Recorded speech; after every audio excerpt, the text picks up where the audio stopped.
Welcome to Raging Bullets, a DC Comics fan podcast, episode 243.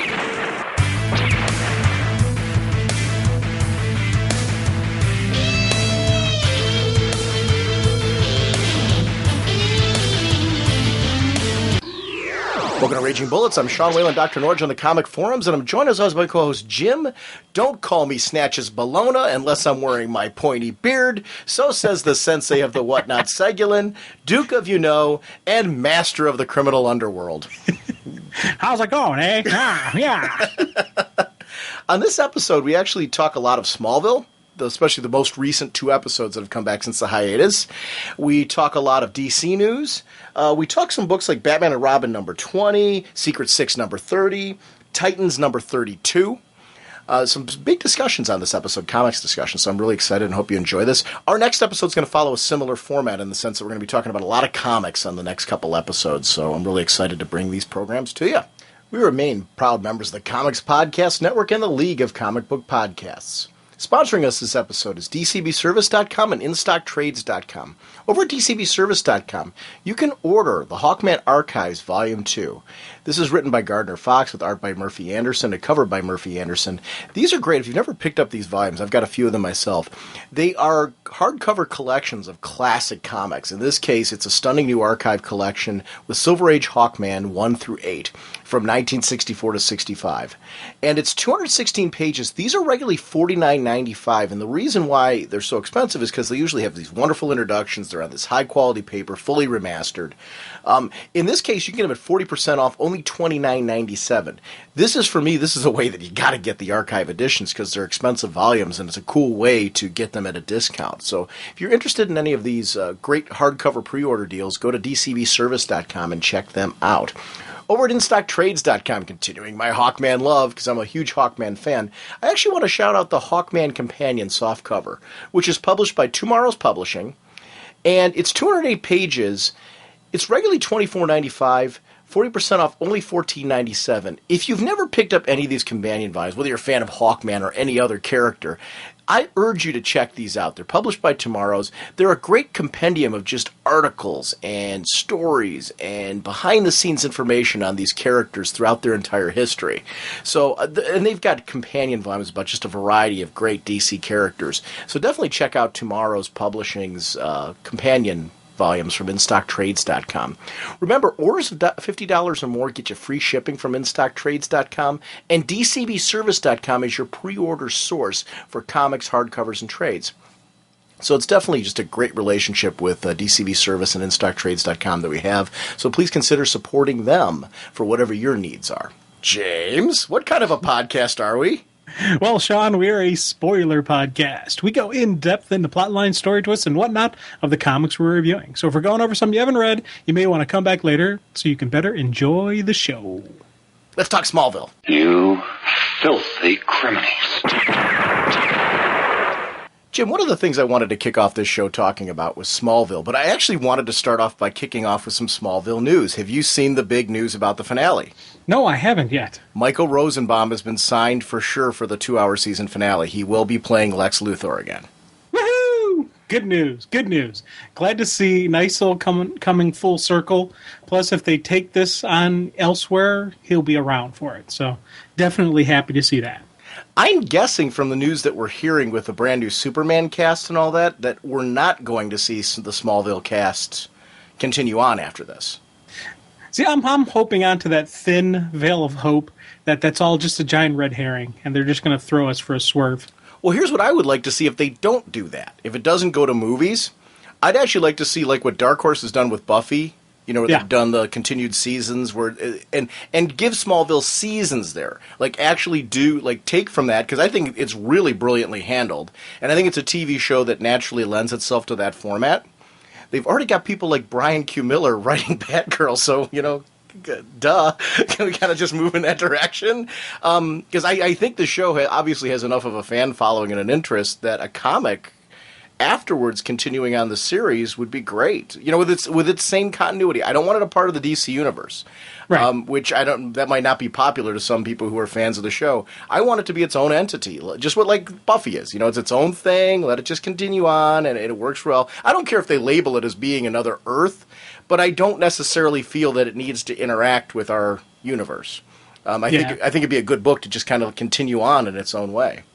Oh, definitely be really a solid book. And just as you keep saying Buffy, and I'm like, I gotta agree completely. This is something that they shouldn't let it end. They have a loyal following already, and I think you would actually probably pull some people back. People who may be like, it's not my thing, or got a couple of the middle seasons there, they didn't like it, so they went away from the TV show. They may come back to the comic because it's bringing it around, and now we'll see Clark operating as Superman. We'll get to see the Smallville Clark Kent, be as Superman. Maybe they could then introduce Batman or Bruce Wayne into the mix, expand out his rogues gallery some more, and I think it'd be kind of a neat thing to do.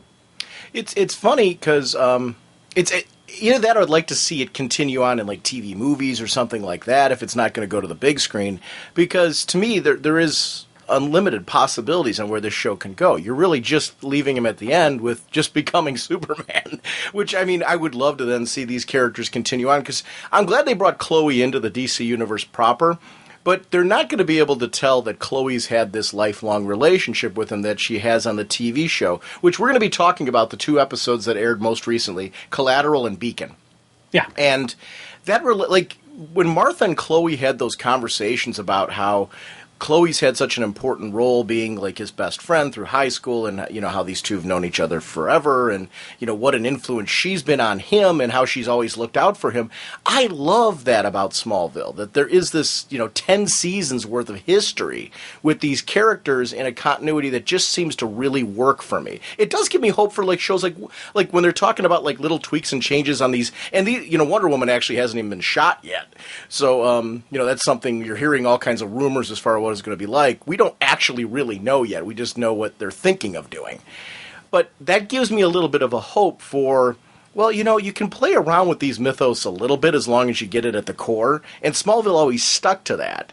And his relationships with people from Smallville, from his childhood, his family relationships, these are things that are at the root and the core of Superman. And you can add a new character like a Chloe Sullivan into it and make it work as long as she is in some way there to tell us at the root core who Clark is, which is what we've seen in this series. I really like Clark in this, and I think it's a key to this series, is that you've got to have Superman be somebody who you want to be, you want to emulate, and sometimes you feel like you can't be as good as this guy. Yeah, and it's not even you want Superman that way. You need Clark to be that way. You need that human side of the Kryptonian. This man who has all this immense amount of powers, the humanistic nature of him, just that how he gets down to earth. He's that Kansas farm boy. It's we always say some of the best Superman stories that show that human vulnerability of him. And one of the things that Smallville has done periodically over the time is showed that, and especially these last 2 episodes, you really saw that, where he couldn't completely just let go of what's normal when he thought he had lost all his powers, and Chloe's telling him, hey, it's all in your mind. You just got to let it go and take a leap of faith. And he still was kind of just rooted to the ground there, and he's like, I can't let go of that. And I thought that was a cool moment. How you see him struggling with that. On one hand, I'm yelling at the TV going, come on, Clark, it's just like the Matrix, just believe. But then on other hands, I'm like, it was so cool to see that human side of him. But see, that is Clark. That is Superman. See, I don't see them as 2 separate people. See, like when you were saying that, like, well, you got to see that in Clark. I don't see them as 2 separate people. To me, in Smallville, the character we've been following since the beginning is Superman. That's what Superman is to me. Those core qualities that we see Clark growing up with is what makes good Superman. Well, I actually really like that we're seeing the show lean towards that Clark Kent is going to become a mask. And that is going to be a difficult thing for Superman to deal with, is the fact that, see, Superman, when he's in the costume, that's who he is. He is Clark Kent. That is who he grew up to be. That's everything at the core about him. I don't think we've seen a mask in this show with him. And that's something that I really like at its core. So that's why when I was saying Superman, he is Superman. I'm looking, and that's what I love about the show, is that I really feel we've seen a kid grow up to be Superman. And I feel like I've gone along on that journey, and I've been a witness to it. And I love that I feel like I couldn't be him. because I think that's an important quality about Superman is we aspire to be him, but we can't be him. Because I think that there's something pure in the nature. Yeah, he makes mistakes and all that, but it's even in the way that he deals with mistakes that he makes that makes him at the core of who he is. There's just something a little bit better about him. And there's a code of ethics to him that I think we should all learn from. Well, Go ahead. He learns from his mistakes. Yeah. And I think that is just the coolest thing about him, where he, it's a growth from that. And it's an acceptance of, yeah, I messed up here, but, I'm going to go on. I'm going to keep pushing through. And I think there's so many times when, and I'm guilty of doing this as well, where you make a mistake and you immediately try to, cover up, oh, I meant to do this. Oh, this and so. And you're kind of like, giving a little soft shoe song dance around it. Clark, when he messes up, he admits it. He's like, hey, I messed up here. Now let's fix the problem and I won't do it again. And I think that is something I like seeing in him. Or even if I do it again, I might acknowledge that I did it again and that I need more growth. Because he's had certain mistakes that he's made over and over again in the show that are a part of his growth. Particularly in dealings with characters like Jor-El. Times where he's followed Jor-El where maybe he shouldn't have, and times where he's rebelled against Jor-El when maybe he should have listened to him. Jor-El's been an interesting exploration in this series because, Clark's really had to look at him critically. And sometimes he hasn't been critical enough, and sometimes he's been too critical, and we've seen mistakes on both ends because of it. And I think that's part of Clark growing more independent, realizing that I can take bits and pieces of what Jor-El's saying, but I can't take every little bit of it as being what's right for me to do, because Jor-El hasn't lived my life. He doesn't understand these people on this planet like I do. And there's I think, a certain duality there that's really important for Clark to be able to know both lifestyles. Now, when you were talking about the virtual world, that was, to me, one of the coolest bits, because I was really afraid that we were going to come back and find out, oh, God, we're going to have like 3 or 4 episodes of Clark powerless again. I'm like, I got to admit, that was the one thing I was really hoping was not going to happen. So thrilled that they didn't go that route. The second I started hearing virtual reality, I'm like, oh, thank you. This is cool now. And the twist was, I don't know about you, I was actually wondering, I'm like, is Chloe on some level brainwashed? Or, they aren't going the dark end with Chloe now, are they? Because she doesn't have, a comic book future or something like that. They swerved me for just a slight bit, and I thought that was cool because I was in the same place that maybe your Oliver and your Clark were, and people like that. And then when Lois started talking and really stepping up for Chloe, even when Clark was wavering a little bit, those bits I'm like, no, you know what, Lois is right, and Chloe's proven herself throughout this series. Were you swerved? You know what? Actually, I kind of wasn't. Okay. As soon as I started seeing I didn't have the full story, but I was thinking immediately Matrix. I was locked in on that for some reason. I don't know if it was the kind of coloring, no, not coloring, the lighting, how they were using it. It wasn't their normal Smallville tones. It was a little bit it seemed a little fuzzy to me. So I'm watching this and Matrix was popping in, and then as soon as Chloe walked out from that wall, I'm like, this is the Matrix. They're in a computer. I didn't know the whole thing of how she was connected to it or that whole thing, but I was completely, from the beginning thinking this. So the wall was the giveaway for me when she walked through the wall. Before that, I got to admit, I'm not saying that I was totally convinced Chloe was on the side of the bad. I was convinced that there was something to be looked at. Like, is the evidence pointing to the fact that maybe something happened when she switched places because we didn't know the story yet. What happened to her after she switched places? Why did she switch places, and what was she doing? Having no idea that she was going to join, and not just join, but to actually take control of the Suicide Squad. See, I love that. That was a swerve for me. I had no idea. I did not think that at all. I don't know why I wasn't. It makes perfect sense where she was going. She would step in, take control of that unit. I thought that was a really cool, way to go with her and what to do with her. I was completely caught off guard by that, seeing her in control of the Suicide Squad. I thought that was a really cool swerve. Well, she was in charge, if I'm watching it correctly, when the swap was made, she was already in charge of them. Like at that point, because otherwise, when would she have had the resources to be able to blackmail them when she did? She had to have done that prior to the switch. Because if they did a switch where they were taking her captive, when would she have had access to the resources?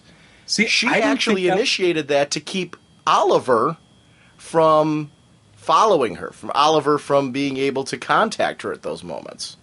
See, I didn't think that. I actually thought because she did the switch, and then a couple episodes after the switch, Oliver found out about that Chloe, took a suicide pill, but it wasn't really. We saw that whole thing where it played out where he realized that she faked her own death, and that's how she got out. I thought she did. It was a real full switch. She does the fake suicide, gets out, and then came back at then did a loop around and attacked them, and kind of did a hostile takeover.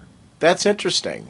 That's how I took it. But I'm not 100% certain on that. That's another little backstory on Chloe that we don't completely know. Except, see, part of me wonders then, was the suicide pill to hopefully keep Clark and all of them at bay and to stop from bringing her back into this world that she needed to stay away from? Because I loved the speech that she gave. If I saw you, Oliver, and who wouldn't? Okay, this is the person that she loves. If I saw you, I wouldn't be strong enough to keep doing this. Yeah. And in either scenario that we're posing here, whether it was before or after the pill, that totally fit for me, because you would, at that moment, you'd say, if I saw you, because what she had to have done, distancing herself from all the people that she cared about, going underground like this, she was giving up her life, to not knowing if she'd ever be able to get it back again. And I really liked that. It was a very well acted scene, because her in those moments where she was doing that, I'm like, it was very human and very real, and shows how much she really cares about not just Oliver, but all of these people and what they stand for, and what level the VRA drove them all to. And really Darkseid to a certain extent. I was hoping we'd see we've seen like shadow images of Darkseid, but I was hoping we'd actually see a form of Darkseid by now. But I guess they're still building on that, which I'm not opposed to a nice slow build on it, but I don't know. I wonder if he's already visible and we don't know it yet. And I'm thinking that young Lex is actually Darkseid's host. Because I'm thinking at the end of the final episode where Tess goes to inject him with the little syringe, how it bends. So there's something more going on with it. Lex, maybe there's another entity inside him. Well, we know Lex was exploring Clark's past and Clark's people and that Kryptonian DNA. So I'm guessing that was part of Lex's doing when he was trying to create his new body. He was using some of Clark's DNA and mixed in with his own. So I'm guessing Lex did that, not Darkseid. I do agree with you. There's a possibility Darkseid might be using him as a host. To me, it makes more logical sense. This is part of what Lex was doing all along with these clones that he was making and creatures that he was crafting. Why wouldn't he have at some point in time tried to use Clark's own DNA against him? Oh, definitely. Definite strong possibility on that. I'm just, that was, for some reason, that popped in my head when I first saw that, the syringe break, and I was like, I wonder if they're doing that. Because if you think about with Final Crisis, the host, the Turpin, became, Darkseid. It was a slow transformation. He was kind of feeling sick the way Lex is. Maybe Lex isn't completely dying. Maybe he's making the turn. I don't know. It's interesting at the end, because when they were talking about the Suit 2 Hours finale, they were talking about how we get to see him be the great rival in Clark's life at the end, like how he gets to be that person. Mm-hmm. So I'm guessing at the end of the series, we're going to see Lex in a position where he can continue to be that thorn in Clark's side after the series, from the way that it's going to go. So I'm wondering if it's really going to leave Lex in a position, although what you're describing, if he is separated from Darkseid's host at some point in time prior to the actual ending of the show, we might see Lex put in a position where he could be that man. I don't know. How Lex would survive. I don't know. It's interesting to see if those stories do converge or not, if they're going to be separate. Yeah, and also with young Lex slowly losing his memories, that's going to be another way. If the body itself survives, if Lex Luthor itself survives, he won't know Clark's secret. He won't know the truth behind Superman. So that's a definite another way for him to continue on in the continuum as Clark's adversary. Lex's current body is a clone body. The one that's in current comic continuity. I mean, you have to go way back to see. Yeah. But long, red-haired Lex Luthor from way back when, who was hanging out with Supergirl. I'm talking about Matrix Supergirl, way back when. That's the body, I believe, that he's currently inhabiting, which was a clone of his original body. So I think we've still got a clone body running around in regular comics continuity now. So it's kind of interesting how Smallville's exploring a clone body. Because the kid's already established that he has all of Lex's memories. I'm hoping that we do see in this that he loses some of his memories of who Clark is as Superman at the end. That part of this memory loss is to put him in a place where he could be the adversary of Clark. He can hate Superman, but not know that Clark is Superman, if that makes sense. Because I'd kind of like to see that at the end, where he just hates Superman, and it's the symbol that's driving him, but he doesn't know that it's Clark Kent. Yeah, definitely want to see that. And it's funny, we're talking about just his unending driving hate. The one thing that I really kind of was like so excited about was with the overturning the VRA, the way they did it. They did the underground guerrilla campaign online, with the blur, the shout out to the blur. It was hope for Reach for Hope or Go for Hope or something like that. That website that they had for the blur. I thought that was a really cool thing. It was more than a website, though, Jim. They actually tapped into all of the major newspapers and posted that information on their sites. They hacked all of them to get this viral campaign out there. I agree with you as far as the website to bring the hope was in there, but I thought what was cool is in order to get the word out to those people, to bring them to the website, Chloe and Lois really said, okay, this is my strength as far as writing things, what Lois is saying. How do I get it out to enough people? Pamphlets are what Perry White used to do. How do I take that idea and make it today? And then who taps in there? But, of course, Chloe to say, hey, wait a minute. We're not going to – we could tap into some newspaper websites. But then Lois is like, we're not just going to tap into some. I want you to tap into all of them. Let's get them all. And that moment was, to me, it showed a strength of Lois, taking what Chloe might have considered doing in the past and showing how now Lois brings to the table, I'm a rebel. I will go to the next length. To get the story out there to everybody, let's, use your resources and mine, pool them together and do something on a scale that will really engineer some change. And Lois Lane and Chloe, along with Martha, really engineered this entire thing being overthrown in a great coup. Yeah, and I loved seeing Martha back in this, and I loved seeing how she was used. And it was just a cool, moments of her in there, especially with the assassination attempt. And not good to see someone try to get assassinated, but it was a cool way to use her. And I love the fact that she had the Kevlar vest on, and she's like, it's a scratch in the arm. I'm okay. Continue on with the fight. It's just, again, it shows that the supporting cast that's been around Clark, the reason Superman has his perseverance, the reason he has this never quit attitude is because everyone around him has that attitude. He learned from his mother and father, and I thought those were cool moments when he's looking at her and she's like, no, I can't stop now. We got to continue this fight. I mean, your father and I made a pledge that we would do everything to protect you. And I love just that moment there where you see her inner strength and just who she is. I thought that was just a cool moment as well. I really liked her moments with Lionel, where the evil Lionel was taking advantage of the journals that he read from his doppelganger on our end, and realizing that Martha had genuine feelings for him. That was something he played on in that moment. That chemistry between the two of them, I thought on both actors in that moment was just like, whoa. I'm like, they just really captured like a sexuality and a tension there that I thought was just really spectacular because it was very dark and, her, taking advantage of that moment to really kind of do a slap in the face. And all of which would have continued had Lex not walked in on them at that moment and, been Lex. Well, she kind of did the little once over on him when pretty much, pushing Lex over the edge with the fact that Lionel has chosen Clark over Lex twice, and really just reinforced it in those final moments. Granted, it almost got her killed as well, but it was a nice power play on her part. And her role there was really to say, I cannot let these two band together. and pool resources, because it's going to be a horrible thing. So it was a smart move. Again, showing, that Martha can be a thinking woman. And at that moment, she was willing to give up herself and sacrifice herself to break those two up if necessary. And Lex really was...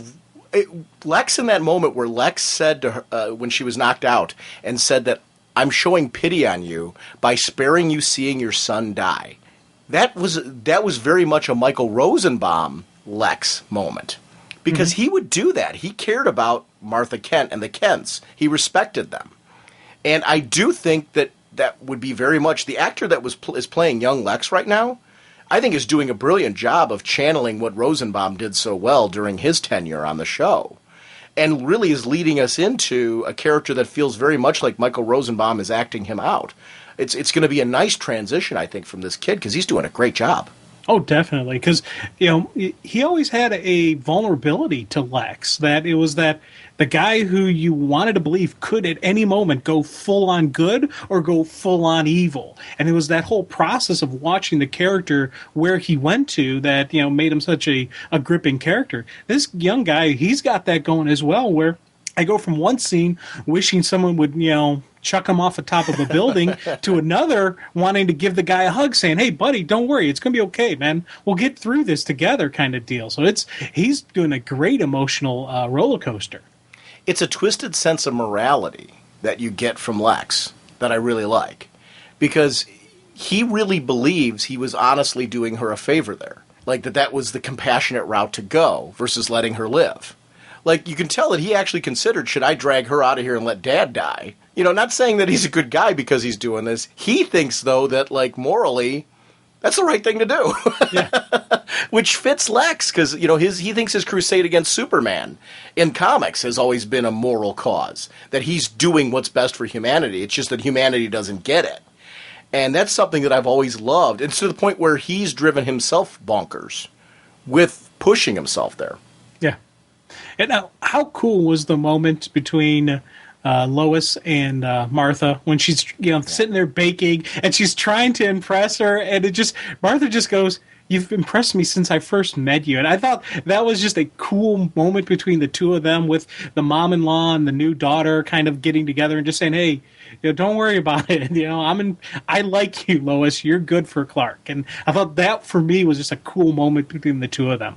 It was something where Lois Lane, seeing her vulnerable on the show, but then seeing her incredibly strong, I think, talk about developing a character in such a way where she has so many different facets to her. She came in as being bratty back when her first appearance, Erica Durance's first appearance on the show. And you'd wonder, how could Clark ever fall for this girl? Other than she's very pretty. How could... versus Lana, who just seemed to be, the hometown girl that who couldn't help but like her. And the transition that Erica Durance has taken this character into being one of those where I can't even imagine him with Lana now. That to me is something I think is incredible. And it's great writing, it's great acting in those sequences, because she's really become a very believable Lois Lane. And I think anybody from right now on who takes on the character of Lois Lane as a movie role needs to take a look at what she's done as a character study of Lois Lane. I think in comics, this is a great example of Lois Lane is a very interesting character. And I think Lois Lane could carry a comic book for me. I would follow, Superman's girlfriend, Lois Lane. Bring it back. I'll read it.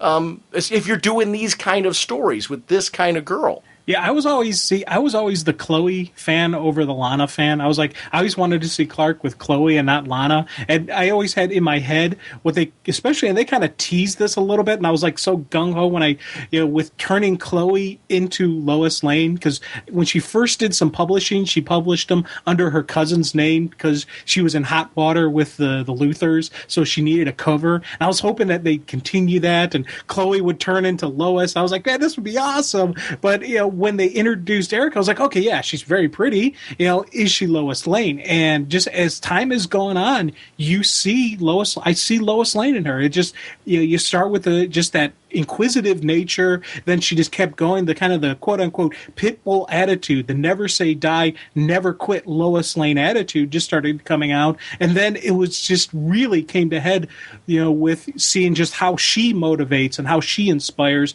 and her never-ending faith in Clark gives him strength. And that is always, for me, is something, when I see those two together in the comic, that I always love seeing those moments, because it's that, the most powerful man in the world, who could actually charm him? Who could actually win his heart? Well, she may not have powers, but she does have a strength that's just never ending, and that's in her faith and hope in Clark, and that he's always going to do the right thing. I love seeing those moments, man. I don't know that I ever wanted to see Chloe become Lois Lane. I agree with you 100% that I wanted to see the two of them somehow date or wind up together, at least temporarily on the show, because that the tension between the two of them that they built, especially with Chloe kind of looking up to him and having these strong feelings for him and all that, I'm like, okay, I get this. I kind of would like to see the two of them together. And they built that kind of triangle between her, Lana, and Clark so well that I really enjoyed it. And I was like, okay, I have no problem if they go this route. I agree with you that I really liked that she was using her cousin's name, but I liked that they immediately referenced that it was her cousin, and that's why they were using that name, giving her then a family history that connected her to the future for him. It's one of those things where this is a character who I think Chloe has become to me such a well-defined character. I don't want her to see her become anybody else but Chloe. I think that she has become her own unique entity. I think it's going to be interesting to see what they do with her now that they've brought her into the DC universe, so to speak, and what they can do with her as they bring her in. I think having her paired with Jimmy Olsen like they're doing is a good route to go. I'm anxious to see that one shot that kind of completes the storyline that we saw kicked off, to see what that's going to be. I wonder if that's going to kick into a series or a mini-series afterwards based on interest, because I would gladly follow them that way. And I think that's a good usage for her, bringing her into the DC universe, is making her a reporter, getting her in with Jimmy and going and do those routes with her. Because you can't really give her this like magical history with Clark all of a sudden, because it just doesn't work. How do you all of a sudden make a boof? They've known each other since high school, but we're just seeing her now. I mean, it just doesn't work. So I like what they did in bringing that character in.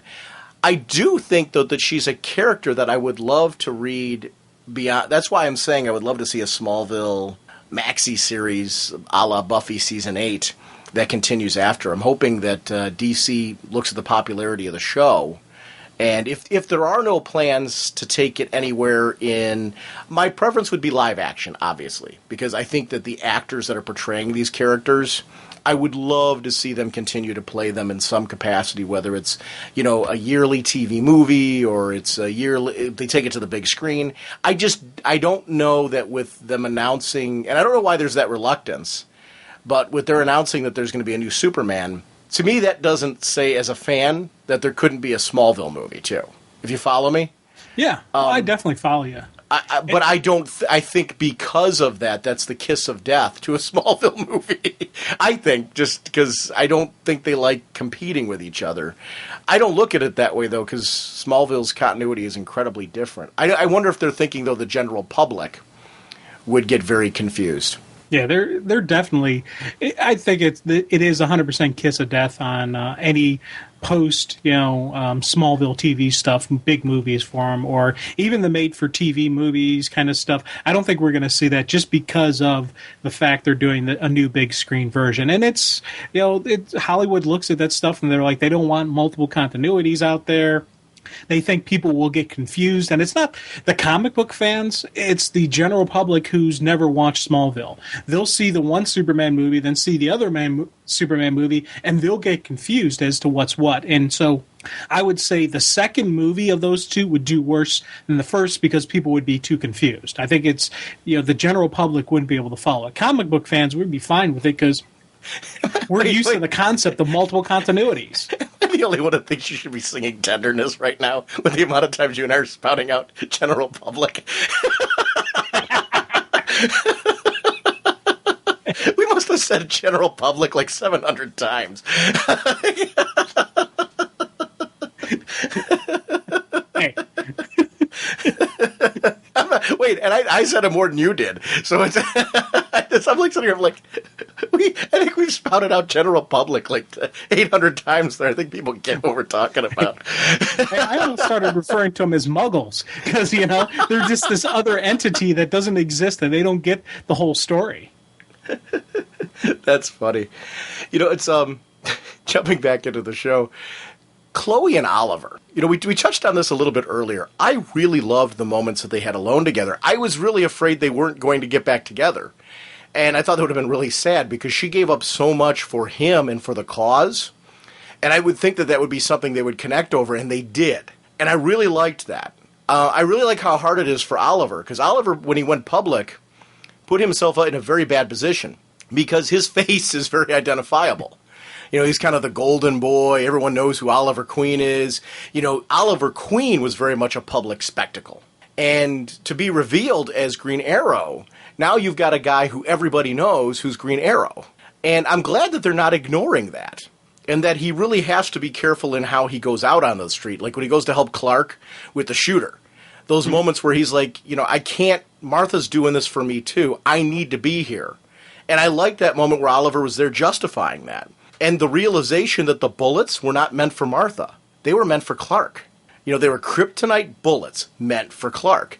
And it really was a cool build to like, okay, this is somebody who knows intimately. I'm going to be honest with you. I wasn't thinking Lex at that moment. And I don't know why I wasn't. I was thinking Lionel. I was thinking Lionel engineered it. I was thinking Lionel engineered the shooter somehow. But I was not in a million years thinking Lex, which then when they revealed it was Lex, I was like, duh. You get those moments where you're like, oh, why didn't I see that? Yeah, I'm in sync with you on that. That was a brilliant story twist and just plot line, whatnot, and I really like the fact that it was Lex. I did smack myself in the head as soon as they told us who it was. I'm like, I should have saw that coming. Black Canary. Amen. I've been, she's one of those characters that I don't know that she's been handled like I feel like she should be in Smallville. But I felt this episode was the first time, like, she really feels like Black Canary here. I mean, in the sense that we got to see more of her as a combatant. Got to see that she isn't just the Sonic Scream, that she can fight. I don't know that the knife thing was necessary as much as they were using it. I think her being a physical weapon in and of itself was plenty. I liked when they showed her, flipping to get away from bullets and showing that she's really got some strength to her that isn't just being a meta. And I thought that was cool that they showcased that. I like the actress with the longer hair now, looking a little bit more comic than she did before. I'm not too crazy about the whole mask thing, like the way that looks. But the costume was perfect, spot on. I thought she looked very Black Canary. The mask thing is a little nitpicky, so I don't really care about that. And the knife thing, even, I'll admit, it's a little nitpicky because it added to the whole I'm a martial artist, that type of thing, so it worked. This was the episode where I was like, they are getting Black Canary more than they ever have before. Yeah, definitely got to agree with you on this one. And I actually liked the knife thingy, and I liked the mask for some reason. Yeah. When it first came out, I didn't like the mask, but for some reason, when I saw her full costume, I saw her just do that hero look up where they do the slow pan up, and then you see him with the mask in, and I'm like, okay, that looks cool on her. I'm digging it's the tweaks to the costume that's Smallvilleizing them, and I think with her, that mask is her Smallvilleization. So I'm definitely liking her a lot more than I did before. And I kind of like that there was a little bit of some of the issues between her and Chloe where it could be, kind of a feelings towards Ollie type of deal. There was something more to her hatred and distrust of Chloe than just the general outside.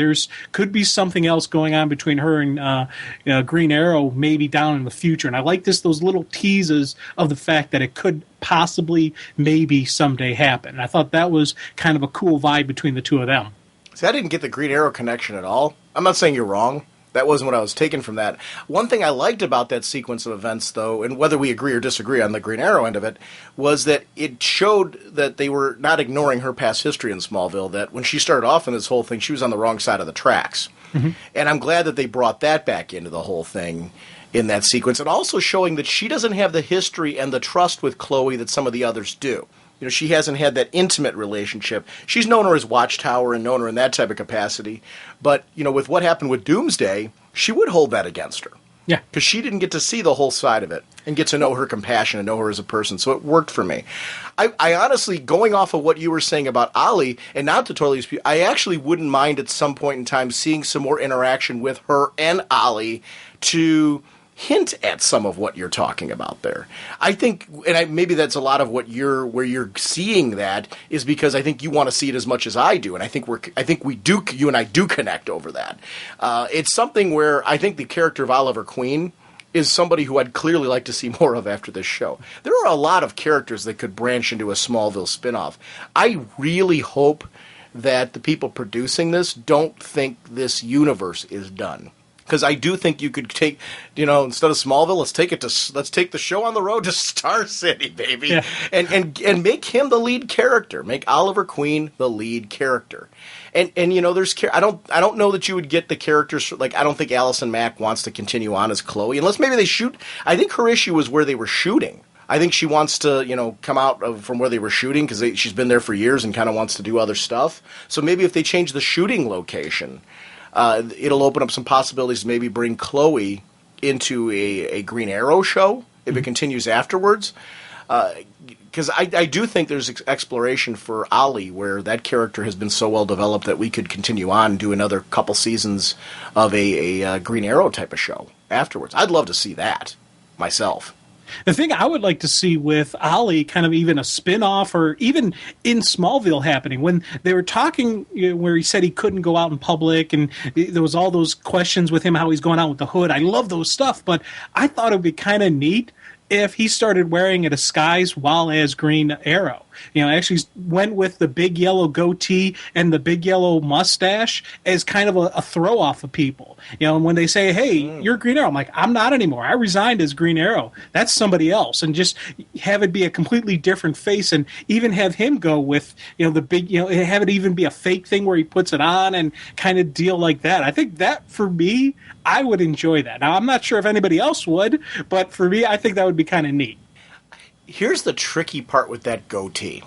I love that in the comics. I think it's one of those sense of disbeliefs in the comics that you've got to, you know, take for granted that there's been certain times in his life where he's been able to get away with having that hanging out in front of his chin and getting away with it. Because I love it. I love the look, and I echo what you're saying. I think going with maybe a traditional goatee where it doesn't, like, jut out like that and maybe doing something like that, I think could work. I think the real problem at this point is it's going to be very hard to make us believe that Ollie Queen can go underground again as Green Arrow without people knowing it's him. I think with the way Smallville's handled it, I think he's pretty much so out there. Mm-hmm. You know, it's not like Clark where Clark can put on glasses because he hasn't gone public. Yeah. So, you know, Clark can kind of go incognito and make this work because nobody's seen the blur. So Clark can start wearing glasses and start really developing a Clark Kent identity. And make that believable. You know, I think there has to be a certain sense of disbelief there as well, but I think you can make that a little bit more believable with people like Lois covering for him and stuff like that than Ollie. I agree with you, though, that I wouldn't mind seeing him at the end with a goatee or, you know, maybe because he's gone so underground that he gets scruffier or something like that, and he shaves into a goatee beforehand. I don't see that piece jutting out. I don't see that working on television without it looking a little too cartoony. And I really don't want, at the end of this series, for anything to look cartoony. I like cartoons, and I like that whole idea, but I think that there's certain things that work in the comics that don't work visually on screen, and I think you've got to find ways to modify it to get the same feel and tone that you have. Because it's in the comics, it's cool. On television, it could look silly. You don't want to take something that looks cool in the comics and make it look silly on television. You want to find a balance, and it's interesting to see how we can do that. I want to touch on one thing with the Black Canary thing that you were saying. I actually totally agree with you on everything you were saying about Black Canary. My little nitpicks, and the reason why I call them nitpicks with the knife and the mask, they were so tiny compared to everything that was so good about this character. I think that's why I deliberately said that they were nitpicks. Anything I really had over the last 2 episodes about any character that maybe I was like, I don't know, were so tiny and so minuscule They just didn't bug me at all because I just thought everything worked so well. From Clark reading Carter's journal, I mean, that was like, whoa, how cool was that? You know, there's this guy who had this wonderful romance and who gave up so much to save Lois and for the VRA and all this other stuff that he connected with this guy. And he looks up and respects him as his legacy hero. And he's reading his journal to kind of go a little bit deeper into who he was. And that page where they showed the hawk suit and all that, I'm like, yes! So cool! Great example of where they just nailed it. And there's so many things on this show in these last 2 episodes that I thought they just nailed, that the things that I thought were a little bit weak were so tiny and so nitpicky and so minuscule, they just didn't bother me at all. I just really enjoyed the overall framing of everything. I thought these were 2 really great episodes. And this season, I think that's been a really big theme this season. Because, like, I know next week we're going to finally jump back to Darkseid a little bit because we got Desaad next week. I think is supposed to be in the next episode. And I'm curious to see us pull back, like, where is the Darkseid story going? Because I will say that's the story right now where I feel like with the VRA thing folding and with what's happened with Slade and all that, I'm not quite sure where the Darkseid thing's heading. Are you in that place? Yeah, big time. And part of me wonders if, well, we know Darkseid has had some influence in VRA because he was influencing Slade. He's been, kind of tweaking, the mindset of people with, when they started the whole anti-hero campaign, just to kind of get people to where they need them to be kind of deal. So there's definitely all that going through. So there is a bigger connection, but I did see these as separate story arcs. So I'm thinking the next couple of weeks we're going to get the big play. We're going to see the big turn and see where exactly everything falls into place. See, I'd actually like to see... I don't see the Darkseid story converging with Lex's. Because I guess I just... Unless you're right and he's been the host. To me, though, it kind of diminishes... And I might be wrong, because, I mean, this could be writing-wise. They could totally write this brilliantly that I'm going to completely change my tune on this. But I think it might diminish with what's going on with Lex and the history between him and Clark to have Darkseid Lex become Darkseid's host.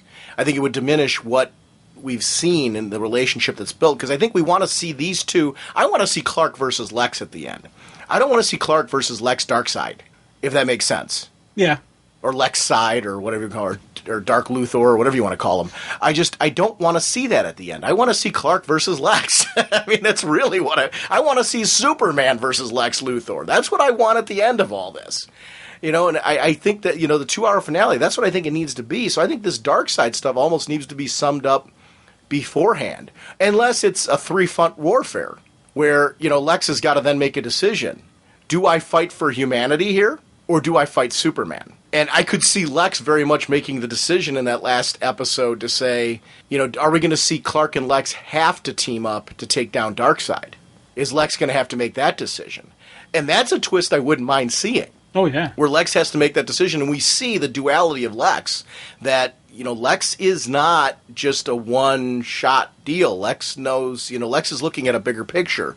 And, his emotional connection with the world is that he believes he's doing what's best for humanity. So I could see Lex very much so being one where at the last minute he decides to make the swerve and stop Darkseid. So that would be something I wouldn't mind seeing. I don't want to see him necessarily go up against Superman being possessed by Darkseid, though. I guess that's just me. And unless there's a separation at the end. Like, where we got a significant part where we do get to see the two of them have a huge confrontation without Darkseid being an influence there. Yeah, I don't know. I just keep thinking that for some reason everything's going to converge into one story.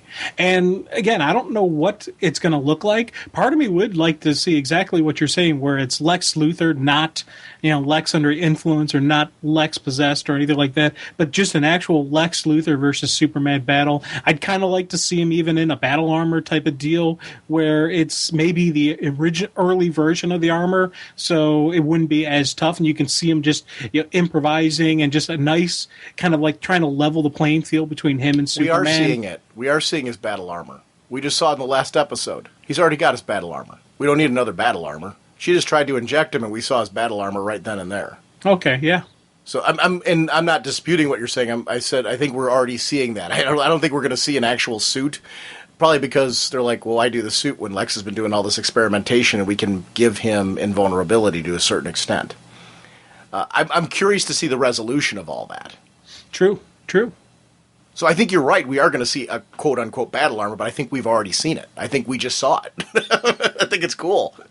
I think that was a critical moment right there with what we saw. Wait, how much does it stink to be Tess?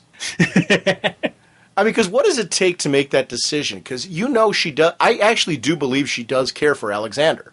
I really do think she thought that she was doing the right thing by him by taking him out of the game. Saying you can't possibly, first of all, you're going to, die a horrible death. But second of all, emotionally, look at what you are. How can I let you continue like that? It was interesting, to see those moments. And it actually, Tess, I think, is a character whose development this season has been thrilling. I think she's been a great character. I was so glad she wasn't gone at the end of last season because it looked like Tess was done for. And lo and behold, we got her back. And I think she's been a highlight of this season. Oh, definitely. And it's funny because you see this, that she truly does and deeply cares for that boy. And it just it's one of those, grind at, tug at the old heartstrings when you just see her take these moments and just that, and then it breaks and you're like, oh, crud, kind of deal. And again, she is that whole, I like the fact that she is a Luthor even, that whole, she was the abandoned child. She was the child cast aside kind of deal. And that was maybe part of her motivation. Part of the darkness in her was the rejection that she initially had, as well as some of the granny goodness influence that she was going through. So we're seeing more of why, there was a bad side to her, why there was the darkness in her, but it's, again, she's fighting against it, and it's the outside influence. I'm so glad that she has done the face turn and that she's not the main villain that we all thought she was going to be, and she's actually becoming a good guy. Now, it does put a bullseye on her chest, because when you are the good guy and when you're the person who was bad who turns to good,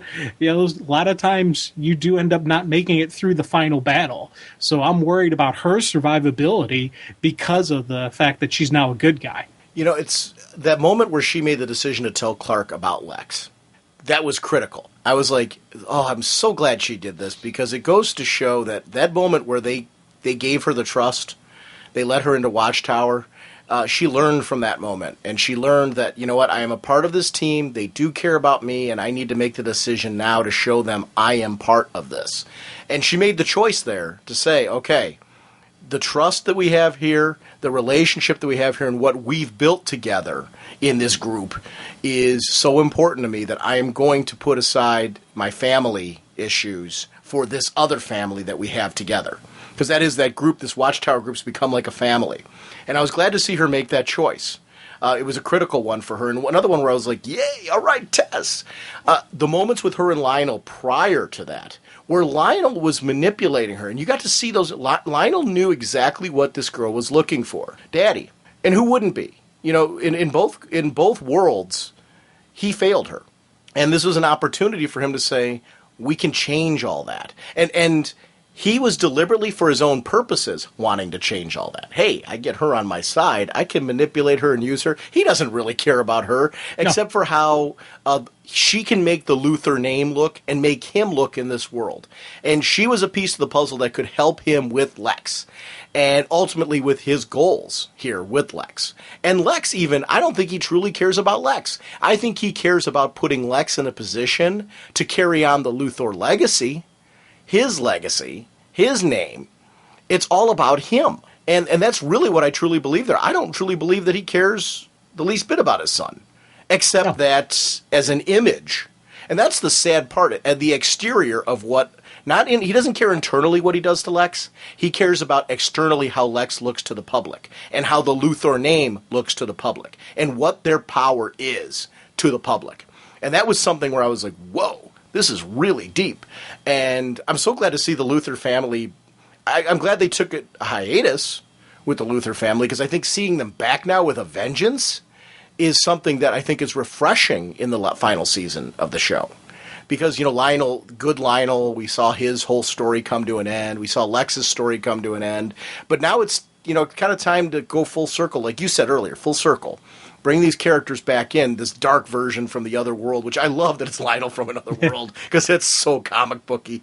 And I love that it works on the Smallville level so well. It's a proof that you can say like things like a long beard for Ollie, that pointy beard might look silly on television, but a Lionel from another Earth looks so cool. And it's so great to have John Glover back on the show, because he is a brilliant actor as Lionel. We'll talk about an evil dude. Yeah, he's got the evil side down. And a lot of times, an actor who plays a villain can play it too much over the top, or you can look at it and you kind of like, he's got the evil down, because he's got that suave, evil kind of thing going, where as he was sitting there and as he was trying to talk his way out of when Lex had the gun pointed at his head, you can see him just dance and bob and weave kind of that. He was just going, and you're believing it completely, and you're falling right into the trap right along with them. And I'm like, man, this guy's good. He is good. And it was just brilliant acting that really gets you believing that this is who he is, and it's that embracing of a character completely, and he's been so comfortable with who it is. It was probably like just putting on a pair of old shoes, nice comfortable shoes that have already been worn in, that he's used to, and he just jumped right into it and went right with it. I thought that was just a really cool to see him back. Definitely back with a vengeance and back with a purpose, and I love seeing that. And I gotta say, I really did like the fact that when Clark saved, Martha, and then there was just that little hesitation, and then he went in and got, Lionel, but he puts Martha down carefully when he comes running out. He just basically chucks him halfway and That was a cool moment, because it was great to see Clark have that emotion. It's funny, that was one where my neighbor had it on DVR too. My Uverse, I'm having a little problem with it right now, where they're going to swap out my box. But my DVR taped the entire episode without a hesitation. Guess where it hiccuped up? Right at that segment where he saved Martha, it hiccuped there. I didn't see him. I didn't see the save. I saw the end result. I saw Lionel on the ground. That was what I came back to. I'm like, what? What? So my neighbor had it on DVR, and I'm like, can I see like the last 5 minutes? Because I'm like, I really want to see this. Otherwise I'm going to buy the episode from iTunes just to download and watch it, because I'm like, I've got to see the ending of this, because it looks so cool. But what a great ending that was. Talking about Lionel again, do you remember him in Scrooged? Yes. Yeah, where he played like he is really good at playing like the charming guy that you like can totally see why people are drawn to and captivated by him, but yet you can also see where you just can never trust him. He plays smarmy. Yeah. He plays smarmy well. Yeah. And a very different character in that, but yet there's those same qualities, which that's hard to pull off, because you've got to have the right amount of charm where you can make people believe that you can see, okay, this person's got a magnetic personality. I get why people would be drawn to him and listen to what he has to say and would want to work for him and work with him and that type of thing, in spite of the fact that this guy could stab you in the back at any turn. I get it. And there's a certain confidence that Lionel builds in you. Like when he really is like trying to turn on the charm 110%, you could see where somebody who maybe hated him the day before could all of a sudden turn around and be totally enamored by him. I get it. And that, I think, is for an actor to pull off a role like that and make it work is just kudos, because he's done that throughout the entire series. And that's something that I really enjoyed. I am so sad this show's coming to an end. Yeah, I know. It's really gotten the groove going, and I'm like, they could continue the story. I'd still follow it, and there's still more they could tell. I want to see them tell the Superman story now, but I understand. All good things must come to an end, so it's time for it, but I'm going to be sad to see it go. I am glad, though, that we're going to get a complete ending. See, to me, that's one. I would much rather them end it at season 10, give us a complete ending, than go to like a season 11 or 12 and have it end somewhere like, where the Cape, for example. I just found out, I was reading online. I've dug this show. I think it's a good comic booky show. Are you watching that at all? Yes. I guess, though, that they cut back 3 of the episodes that they had picked for this season. The whatever the number was that they'd given them. The NBC said, you know what, we're going to trim back 3 episodes. That's not a good sign. Anytime you hear that they said, you know what, we don't need to do 3 of them. Let's chop down our season numbers. That's a bad sign for a show. And I'm sad about that, because it's not Smallville. It's not that level of a show for me, but I'm enjoying it as being like a good kind of... It's like our old 80s action flicks, you know what I mean? It's got a good enough story that I get what they're trying to do. The action's pretty solid. I love the whole Cake gimmick. I love his whole training sequences that we get to watch. I'm digging it right now. Like, it's something that I look forward to every week when it's on. So I'm sad that they trim back that show, because that's not a good sign for his second season. Yeah, I don't think we'll get a second season of the Cape. I think we'll have the what we're getting is what we're going to get, because I understand, because I was talking to people at work, about the show, and to them they look at it like, it's too, and they even said the term comic booky for them. They like the Ordinary Family or Heroes, where they're not in costume, they're not wearing masks. They kind of like those stories over the Cape, where, can he really do that? What's the reality of it? I don't know about that. And there is a definite turnoff to, that other, that Muggles are going to not like this. I'm stealing that. General public. That's the term for non-comic book readers. They are now Muggles. I like general public because that means we should show them some tenderness. I kind of like that. But I like the Cape, actually, for just the reason that you stated. I like that it's comic booky. It's not trying to be anything other than a good comic booky show. And that's what it is. It's, it's good fun. It's not like something where I'm saying, geez, it deserves a Golden Globe or anything like that. I'm not looking at it that way. It's just fun. It's a fun little diversion that it's on every week, and I look forward to it. I like looking, what's the villain of the week that he's going to fight. I do think that the villain of the week concept's going to get a bit tired, but Smallville had the, when it started, talking about a show, in the beginning it was the Meteor Rock Freak of the Week. Yeah. And that they evolved over time with that. And I do see the Cape as being one of those shows that they would evolve over time, a la what Smallville did. I don't look at it as Smallville. I look at it definitely as a lot more comic booky than Smallville is, and I like it about it. I think it's refreshing. It's different. It's especially when you talk about An Ordinary Family. That's another show that I'm really liking. I think that one's just great. And it's totally not comic booky, and is very grounded in a reality where what would happen if real people got superpowers, and it's more of a family comedy drama, a little bit of everything in there, and I'm liking that show just as much for very different reasons. So I think there's room for different exploration. I don't know if the Cape has been necessarily marketed to the right audience, but it's a show that I'm loving. I really am, it's like I said, not like, saying it should be getting any kind of major awards or anything, but it's fun. Yeah, it's enjoyable. I like it. Yeah, so that's one that I'm very sad to see that show, hopefully, I'm hoping maybe that I'm wrong and that this isn't the kiss of death for it, but that's never a good sign. Usually when a series is doing well, they don't say, let's take less of it. That's a bad sign. All right, let's jump on to some comic chat. Nice work, Atom. What are these characters up to?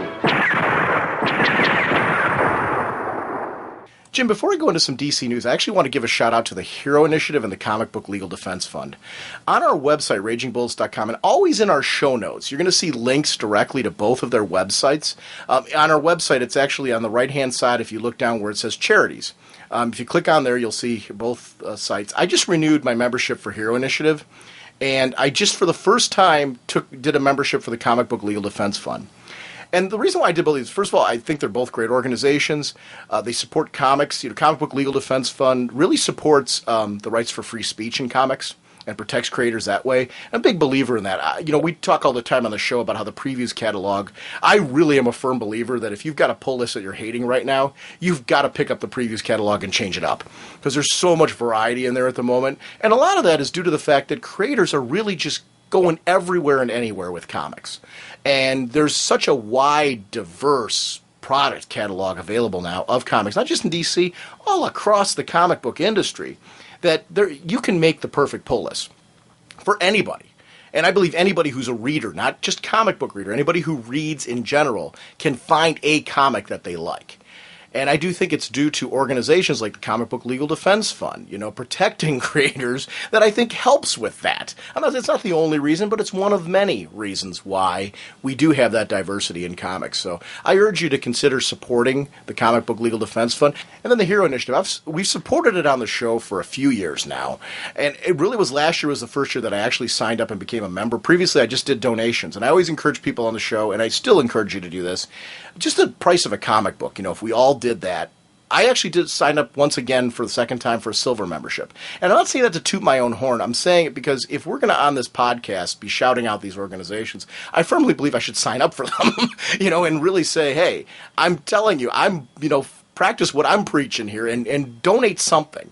We're all in different financial statuses, and there's a lot of cool swag on their sites and things for you to buy. Even if you don't want to donate the price of a comic, look on there and see if they have these cool Hero Initiative exclusives, because they're doing a JLA 100 covers thing. I know we talked about that, I think, last episode, didn't we, Jim? And if we haven't, have you seen that on the site for DC Source? That Hero Initiative's doing a JLA 100 covers thing. They're partnering up for the first time. That's cool. I don't know if we talked about that, but that's kind of neat. I like those Hero Initiative, with the little extra covers, a little extra story kind of deal. And I've gotten a bunch of the stuff from.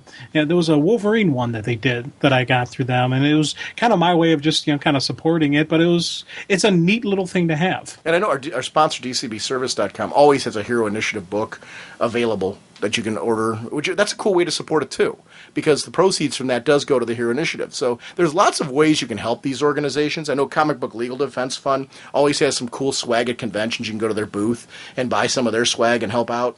I think it's just really cool. Like Hero Initiative, it's I got a Hero Initiative benefit book, Hero Comics, that came with my membership. Stan's Soapbox, the collection, which I grew up as a kid reading Stan's Soapbox, so it just goes all the way through from the 70s to the 80s. It's really cool to just kind of have this in a nice little collected trade paperback. I got a T-shirt, a membership card, and I know on their memberships, if you're at a certain membership level, like the one I'm at, you actually get into, if you're a convention goer, you get into these cool exclusive signings that they have at the Hero Initiative booth. So it's kind of a cool way of them saying, hey, thank you for donating. So you get a lot of cool stuff for helping them out. But they're a great organization that helps out yesterday's creators who are in financial need for support, whether it's for medical or for all kinds of other different purposes. It's a great chance for, those people who really, a lot of the writers today are influenced by. The people that really laid out the groundwork of these great characters, a lot of the ideas that are coming back today that writers are reworking and modernizing for today and doing their own little takes on, they wouldn't be doing that if they didn't care about these characters because of the creators from the past who came in there. So even if you didn't read these creators, it's still our way of acknowledging that, hey, you created a foundation that we are enjoying today. So it's cool to help these organizations, and I'm a big believer in them. So I just wanted to give them, before we got into some DC news, I wanted to give them a shout out, because I think there's something that I am passionate about, and I consider them important enough to put in our show notes every week and to have on our website and to be, supporting myself. So I think it's kind of cool.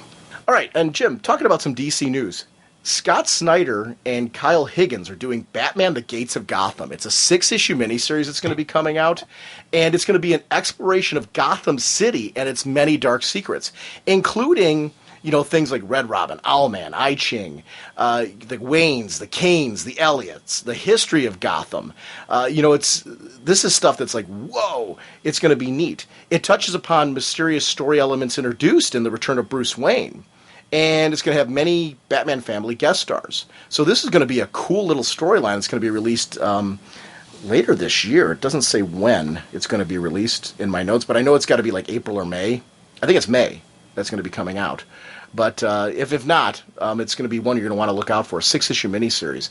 And art and cover by Trevor McCarthy and variant cover by Dustin Wen. And I love seeing, I think Gotham is such a living, breathing entity that I love seeing that there's life to it in the past, all the way through the present. And a lot of that stuff in Return of Bruce Wayne really showed us a rich history to Gotham that we've always seen explored, but we'd love to see more of.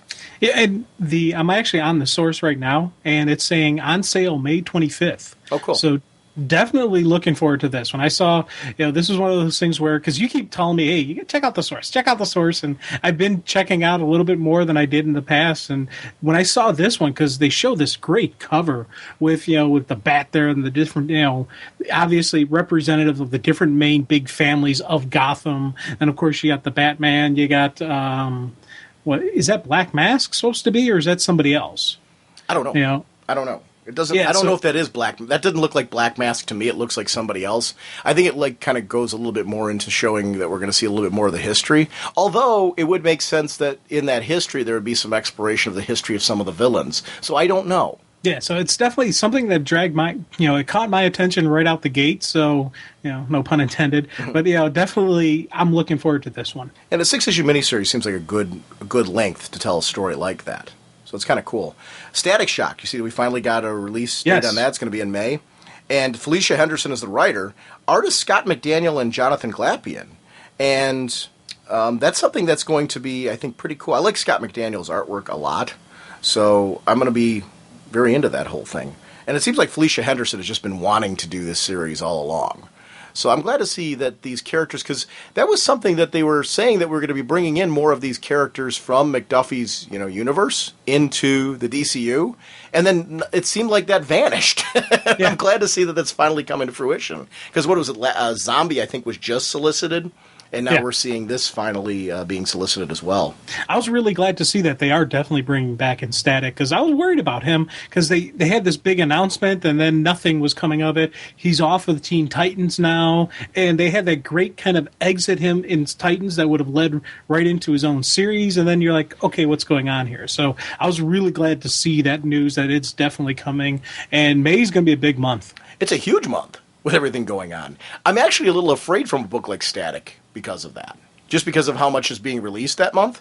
So I'm hoping I'm hoping that like this $2.99 price point is helping people to say, okay, I've got my mind open at like exploring a couple new series. Because a book like Static is one that I'm afraid that could get lost in the shuffle. And I really do like the way, I think that's one of the ones on Felicia Henderson's run of Titans. I thought her rendition of Static and how she was handling him in that book was a strength in that series. I thought she really did a nice job with Static. And I do think it's a character who I think would get lost in the shuffle on the new Titans right now, and kind of belongs in his own series. Yeah, because also, actually on May 25th is Action Comics 901, which kind of has the whole Doomsday story crossover into Action Comics. So you were talking just May being a power month. That's going to be interesting to see that come out as well. Yeah, I'm excited for May with that particular one going. Did you see about the rings? They're going to be the Flashpoint and a bunch of flash rings that are going to be corresponding to the logos of each of the Flashpoint minis. And there's buttons as well. I'm like really excited for all this. I like those swags being packed in with the comic book. Like, I was really into the rings, collecting the rings. So the idea of having more to tie in with Flashpoint, I do think it gets people excited to go to the comic shops and grab some of these books. Because I think it's a promotion that I hope continues to be successful for him, because I like it. It's just something a little different. You don't want to do it every month. You want it to coincide with some event or something like that, and I'm excited for that. Yeah, I still have my other rings, and I'll get the buttons, and I don't know. I'll probably get extras just because I am me. Now, speaking of Flashpoint, the first issue comes out May 11th, and it's going to be 40 pages, and it looks like every issue, all 5 issues of the core Flashpoint series. And I like that they're labeling it the core series, which then goes back to and kind of reaffirms what we were saying in previous episodes, that this core series is the one you need to read if you want to know what's going on in Flashpoint. That's going to be $3.99, but it's a 40-page book. And the rest of the miniseries and one-shots will all be priced $2.99. So that's going to be interesting to see what one-shots are going to be coming to, because we haven't heard anything about one-shots. We just heard the minis. I know they said there was a hidden minis and some hidden one-shots. So I think that's helpful for people who are trying to do it on a budget, because that's on a Facebook page. That's something that a lot of our friends of the show have been talking about, like trying to figure out how they're going to budget in Flashpoint for their different budgets. Some people are going to try to read everything. Some people are going to try and pick and choose. And, I'm glad that DC's crafting this event in such a way where people can have some flexibility to say, this is what my budget can handle. And if it's the core series, you can read the core series. So I'm glad they're labeling this as a core series, You know, the Flashpoint, just telling fans like, hey, this is the bread and butter. You got to read this. If you want the expanded stuff, read the other things. But this is the core series, and themes will branch out into those minis as needed. That's how I'm reading this. Is that how you're taking it? Oh, definitely. I get that same vibe, and I'm really glad they're doing it. Now, I'm planning on getting everything because this is as we're getting more details, as we're getting more pieces of the puzzle, it's pulling me in farther and farther, and I'm just like, okay, I really gotta see. I gotta read this. I want to see where this is going, and I'm wondering in the back of my mind, I'm already wondering, well, what's going to happen with this title? What's going to happen with them? What's going to happen here? Is this going to change? Is this going to be? Where are the differences going to be? And I just want to see that play out, especially if we're getting these minis. It's not just going to be a one-shot issue. It's going to be 4 issues. Nice, flex out the story a little bit. Get us a little bit details and get a little grittier with who the characters are now, and that kind of stuff. I'm looking forward to it. I'm kind of excited about it. Liber Mayo is doing another one of the graphic novels. This one, it looks like he's writing and drawing it himself. It's called Batman Noel. Obviously, it's going to be a holiday story, which is what they're saying on there. I'm hoping when they're saying it's a graphic novel, it's going to be a hardcover, because his artwork on that glossy hardcover pages has really worked for me. So I'm hoping that's what we're getting out of this. It's one of those where I'm really hoping big time hardcover, at least a hard cardstock graphic novel, if it's going to be a graphic novel, a la softcover. I think it is going to be a hardcover. It sounds like it when they're talking about, because they're comparing it to the other stuff that were hardcovers. So, right. And again, I don't know. It's funny when you get these little side stories with me, and part of me, I always hesitate for a second, and then I read a little bit about it, and I'm looking at just this image that's again on the source. I'm like, okay, that looks really cool. I'm wondering what's going to happen here, and so they pull me in, and it's if they hadn't done as much of this announcing, and I'm sure there's a couple other pages out there, when I start getting like teases for it and whatnot, I'm definitely getting this thing. That Batman shot that he had there was really cool. I like his rendition of the Batman costume, because it's different than other artists' takes on it, and I like that. It has a more cloth feel to it. Yeah, like you can actually see him pulling that thing on. Yeah. I kind of see it as being like a hardened, like a leather kind of deal, and not the Kevlar weave. So it definitely would make him a little bit more vulnerable to attacks and whatnot. Do you like all of these extra, the miniseries that's coming up, the Batman one, these things that are really, I don't know, maybe in continuity, maybe not in continuity, like a Batman Noel, that type of thing. Do those stories, when they come out and you get them in your stack, where do they tend to be things you read first, you save? Where do they go in your stack? I mean, how excited do you get for them, and where do they fall in your reading? It all depends on, to be honest, and it depends on the creative team. It depends on the subject matter, like that JLA in the 99. Uh-huh. That the series that's currently going on. When it first came out, I ordered it because I was like, okay, what's this? And I wasn't too sure about it. I didn't know anything about the 99. So when that first issue came out, it was very at the bottom of the stack because I didn't know who they were. I read it. I was like, oh, okay, this is kind of interesting. And I was enjoying it. I kept continuing the ordering and all that. But it's always kind of focused near the bottom of it. Now, some of the stuff that I get that it really pulls me in and really has me going, ooh, this is cool, that flies right to the top. Like the Kevin Smith stuff, that flew right to the top because I was loving his writing of Batman. I was loving that story, where it was going. And when the third series comes out, when his third part of the story comes out, that's going to be right at the top there, competing with everything else that's, the big event stuff, because I so enjoyed what I got before. The 99, I'm really enjoying that series, but I agree with you. The first issue, that just because I didn't know who the 99 was, that was one that I got because, okay, I'm like, well, Fabian Nicieza is involved, so I'm like, all right, I know I'm going to, dig the story. So I got it, and it actually sat there not only for the first issue, because I had so many things I was reading during that time trying to get caught up on. I actually didn't read the first issue till the second issue came out. I read them both together. It's really good. Yeah. I'm really digging that series, but I'm with you. That was one that just kind of stayed towards the bottom, not because I didn't plan on reading it. I really was, the creator was what drew me to it. And I'm like, I'll eventually get to this, and I'll just, if I got to stockpile it, fine, or whatever. The third issue, when it came out, it was in, like my short stack, because I really enjoyed the first 2 issues so much. So it's an interesting series how it was funny that just because I didn't know the other characters, I didn't really jump to it when it first came out, and once I did get into the first couple issues, I'm really digging that one. And that's one of those that I'm afraid got kind of lost in the shuffle. I'm hoping it didn't. I'm hoping there were some fans. But it actually has me interested in this 99. Yeah. It actually served an interesting purpose in the sense that I'm like, okay, these characters are kind of interesting. The 99. I'm like, all right. So were they around beforehand? Or I have no idea. Okay. Let me put it this way. After I'm done with the miniseries, I'm going to be curious to see, because I actually like the characters. I think I'm going to try to find out more about the 99, because it's a crossover with another comic book company. So I'm curious to see who these 99 are, and I don't know. Do you like them enough that you might pursue them? See, that's the thing. I'm enjoying the story, and I'm enjoying what I'm getting, but because there's so much good stuff going on right now, it's not high on my list. And it's one of those titles where the quality of the book isn't affecting its standing. It's the fact that it's competition that's affecting its standing.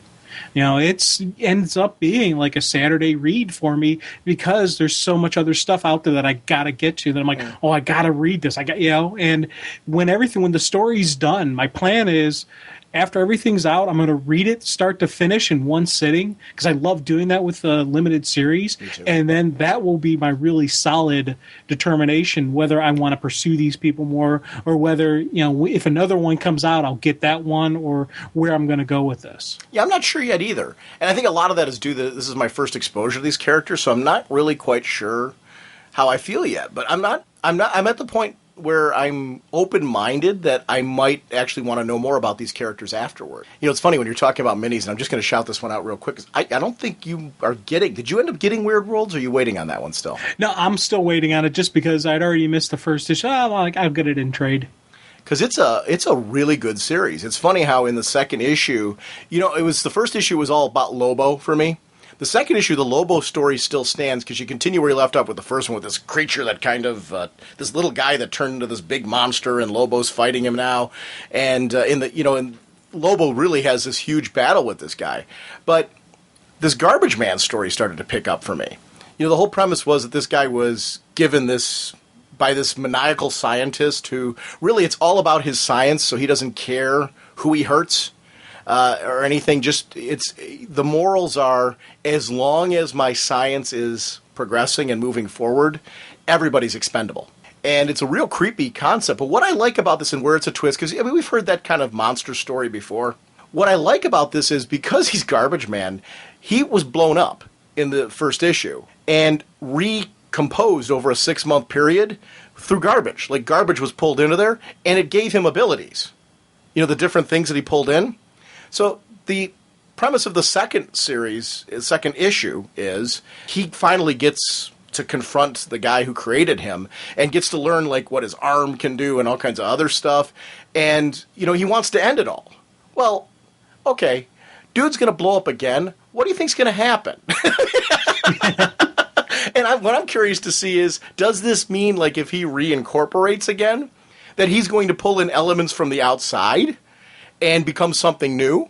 Like, he'll still be Garbage Man as we know him, but, like, will he be able to do different things because he's pulled in different garbage? I don't know. It's a bizarre story. It's totally perfect for an anthology like this, because it's like, this couldn't carry its own book by any stretch, but yet, like, if they kept doing this anthology with Lobo, Garbage Man, and Tanga, I would keep reading this. So I'm hoping this does really well, because I'm starting to really have fun with this. This Tanga girl at the end, I'm trying to figure her out, because she seems to be a brand new creation of Kevin Maguire. I haven't seen anything of her before, but she shows up on the scene, and it seems like she always feels her reputation should precede her, like that she's like this person who's gotten into all these messes and everybody should know who she is. And I do get this feeling that she really does wind up in messes, because this issue is another great example of where she gets knocked out at some point by drinking Brook. And she has this funny bit where she goes up to the card at the bar and she goes, I'd like to order something to drink. And she throws out like all different kinds of drinks. And the bartender keeps saying, no, we only serve Brooke. She'll throw out another one. No, we only serve Brooke. And she said, well, what about Cherry Brooke or Diet Brooke? Or and this one alien who was just sitting next to her at one point in time finally looks over and he's like, shut up already and just order the Brooke. He doesn't say that, but it's that look. And it's something what I really love about Kevin Maguire's art. He's very talented at doing a lot in... even with an alien, in facial expressions where you're like, I totally get what this guy's saying in his mind to Tanga at this moment. There's funny bits in there, but there's some great action sequences as well with Tanga. And we get to see, a little bit more of her powers. The artwork is always gorgeous, but Tanga's actually becoming very likable. And during this whole Brooke sequence, she finds out partway through that, like, you're supposed to drink Brooke slowly. Because if you ingest it quickly, there's all kinds of like little worms and stuff like that in there that can do like these crazy things to your system. And so needless to say, she gets sick and gets knocked out. When she wakes up, the whole bar's been destroyed, and she's like, "What did I just do?" But and not knowing whether or not she actually really did anything, or if there was somebody else that engineered whatever was happening.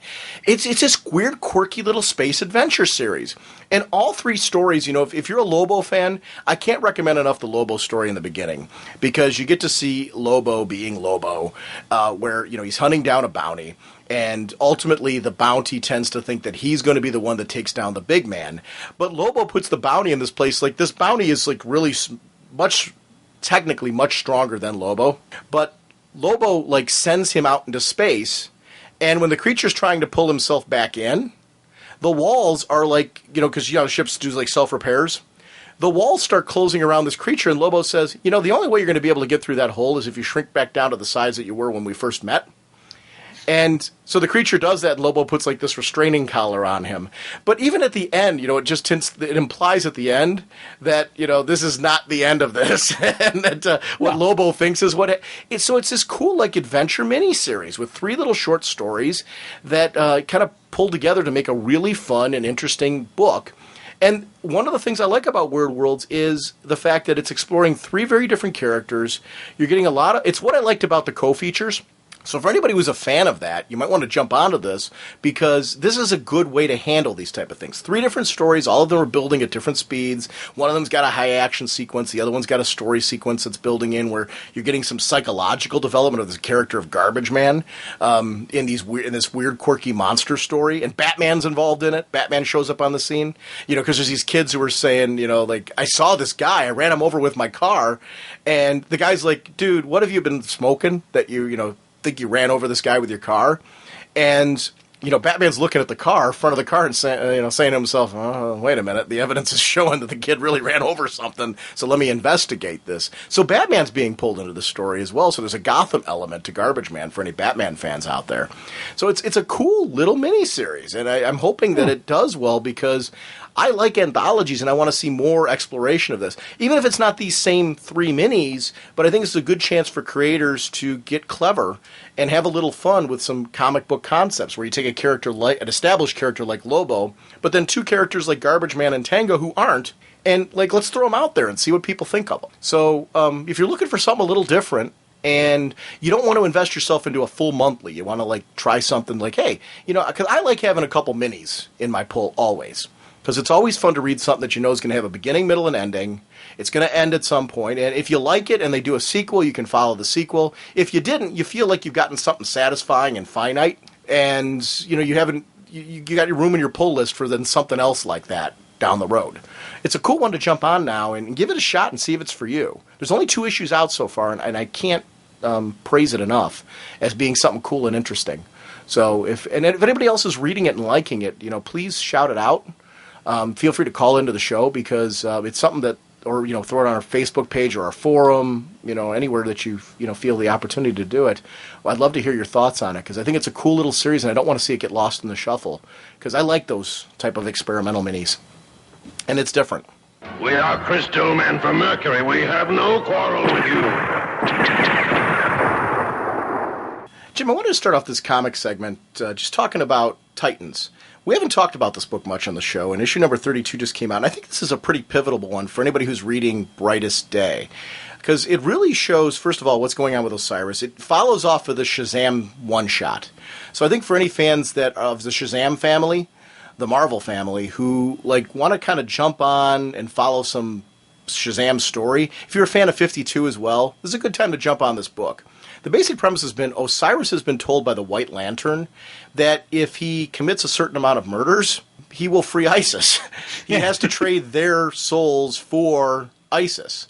And it's really interesting to see like that he's felt morally justified in doing all this. Like he came back and was brought back to life for this purpose. And this is another one of those explorations where I start to wonder how good really is the White Lantern, or is this whatever creature that's been talking to this entity that's been talking to Deadman, has it been tainted or influenced by something dark somewhere along the way? I don't know. Because, part of me thinks that the Anti-Monitor is going to play into this on a huge level. A lot more of a level than we even realize. And could be what's driving a lot of what we're seeing right now. But I'm not quite sure, because it seems to be they're setting up, like with what happened with the Hawks recently. We're seeing some very horrible things being set up by this Lantern, and I think with what's going on with Osiris is a great example of this. The Shazam one-shot, though, is one that I highly recommend reading before reading issue number 32, just in the sense you can get kind of a vibe for what's been going on with Freddy, Billy, Mary, and then leading into this now, we get to see Freddy's confrontation with Osiris. This does pick up from last issue, where Freddy's taking him to task and saying, "What have you been doing? Committing murders, all this stuff. What are you up to? How do you think this is possibly going to be what your sister wanted, Isis?" Because you think about Isis's whole MO, she was this goddess of nature and cared of the land, cared of the people, and Osiris is perverting this, and all for the purpose of bringing her back and making her whole again. How can that possibly work? Here's the thing with me, because it was funny you mentioned how the White Lantern was being perverted kind of deal, possibly, or influenced. It was funny because as I was reading this, going through with what Osiris was doing, and because as he was killing these people, there were little cracks and creaks in the statue, and he was taking it that she was going to come back from it, that it was working. I was kind of initially reading it that he was going the wrong route, and he wasn't doing what the White Lantern wanted him to do, kind of deal. So I was like kind of taking it that he misinterpreted what the White Lantern said. So for me, this issue, and even Freddy, when he was sitting there talking to him, was like, how can this benevolent entity want you to do this? And you kind of see, Osiris start to calm down and think about it and try to figure. And I'm like, hey, wow, this is going to be complete, I was thinking it was going to be complete justification to my mindset, and then wham, bam, boom, it's a complete 180. I'm like, oh, that's cool. Yeah, no, the whole purpose of the White Lantern was for him to take Freddy's powers away and to use that as the catalyst to bring back Isis. But yet it all seems to be dark and perverted because of that. Because we see Isis at the end of the issue, she's like, "What have you done to me?" And really clutching herself in the corner. What has Osiris done? Is it the deaths that did this? Is it Freddy that did this? What he did with Freddy? Is it the dark way that she was brought back that has done this to her? And what is the purpose of bringing her back, tainted like this? The Lantern wanted her brought back like this. Why? Because this is a piece to the puzzle that needs to be done. Is it the act that Osiris would do this? And is it because it's taken the Marvel family out of the game? Is that what the Lantern was going for? Is it that it wanted Isis perverted? I don't know. Or is it that it wanted Osiris to cross this dark line? There's three possibilities there that are very interesting in and of itself what it could mean. Because I could see, why would you want to take Shazam out of the game? Major player is now on the shelf. Here's the one thing I was thinking. What if... it wasn't taking Shazam out of the game. It was taking and making Shazam rediscover itself. Giving the Shazams this test where they don't have their powers and they have to reclaim their powers. And by reclaiming their powers, they go a different route and they have to do something else. Wait, hold on. You mean like Trials of Shazam all over again? Yeah, that's what I was kind of thinking. What if that's the case? Oh, God, I hope that's not what we're doing. And let me explain why. We just did that. I mean, and I don't mean that in a bad way. Here's the problem I have. I don't have an issue with them doing that. Let me explain this again. It's kind of what I've said about last year about team building, again, in DC, and one of the things that I've liked. With Justice League, I'll use that as an example. One of the things I'm loving about Justice League right now is we started with a team and gradually built them up, and now we're seeing this team actually continue on. I don't have a problem with what you're suggesting. So let me clarify that. My oh God comes from, if we do this, please lead it into a series or something where we get to see it go somewhere. we saw this thing with Freddy. How many times have we really seen Freddy since Trials of Shazam? So we did that. We put him through these trials. He became Shazam, and it went nowhere. They didn't do anything with him. So, I want to see these. I love the Marvels. If you're going to do that to them, go ahead and do it. I'll enjoy it as long as it leads to something. You can't keep rebuilding a character again if you don't give us a chance to then see that rebuild lead to something influential with those characters. I think the Marvel family's super cool. I've loved them since the 70s, the whole show where Billy was driving around in a Winnebago with Mentor. I mean, I was into that kind of stuff. That growing up as a kid, I get the Marvels. I had Viewmasters of the family and stuff like that. So I'm into the Marvels. And I'm talking about the Viewmasters were the actual Shazam, comic strip, characters. So it's great. I love the family. My problem, though, is they did this whole trials thing. I don't want to... And I'm not saying they're doing that. So wait, everyone, listen to this. Hang on a second. Don't get in an uproar and say, oh, my gosh, they're doing Trials of Shazam all over again. We're speculating here. So this could be totally wrong on what they're doing. I'm going to say right now that I hope they aren't doing that, unless it's about Billy and Mary rediscovering their powers and Freddy, so we bring back a Marvel family, and then we do something with them. Give them a book. I want to read the Marvel family. If they do that, you can put them through whatever trials you want to. Put them on American Gladiators, for all I care, and give them their powers back afterwards. I'm cool with all of that, as long as when you build these characters up, you give them a shot. Give them a creative team that's really gung-ho to do something with them. Otherwise, don't do it. Don't bother with it. Keep them depowered. I don't care. I love the characters. I think, ever since the Johnny DC title being canceled, or DC Kids, whatever you want to call it, title, I was really sad to see that go, because I thought it showed that the Marvel family is very cool. It developed a great Marvel family, all ages, everybody series. I think they can be very cool in the DC universe, too. They have been before. The Jerry Ordway series was brilliant. And I think they're characters who can, them and when Captain Marvel was in JSA, it just worked. So these are characters that can, make a go of it. You just need the right creators to do something with them. So, I don't know. That's end rant. And I kind of got all worked up over nothing, because we don't know that that's what they're doing. But you can hear that's what my honest feelings are if they put them through trials again. I adamantly don't want to see it if it's not going to go anywhere. If it's going to go somewhere, I absolutely, what you're saying right now, I would be very cool with that if that is one of the possibilities, as long as it goes somewhere. Yeah, and just let me clarify my stance on this. I'm in agreement with you that I would only want to see this if the trials brought back the entire Marvel family. I do want to see Billy and Mary and Freddy, all of them have their powers, all of them, and I'd like to see Black Adam, Isis, and even Osiris stick around. I'd like to see the full cast of characters. And to be honest, I don't know exactly what they're doing with this, but I've enjoyed seeing this play out through that Flash, the Shazam one-shot, and then even this stuff, because this was a cool battle between Osiris and Freddy, and just the kind of the mindset that Osiris was having, where he's like, I am above all of these people. They're just simple, peons beneath me. I am a god. And seeing that type of, just that mindset that he has really was a cool thing for me. I like seeing that in the villain, in the villainish persona that he's running through. And for me, it was something that kind of fit, and it worked for me. And as I was going through, I was like, yeah, this is cool. And the one thing about, Black Adam that I always liked was that he had this regal nature to him, but he didn't go over the top. And we're seeing Osiris kind of go over the top because he doesn't have that same support system. He doesn't have, Black Adam. He doesn't have Isis, there for him. So he needs that support group. So the fact that he would do whatever it takes to bring back his sister had a very realistic feel to me. And then again, this has just got me something just excited to see what happens next. How is she contaminated? What did he actually do? And what happened to Black Adam? Is he still in stone?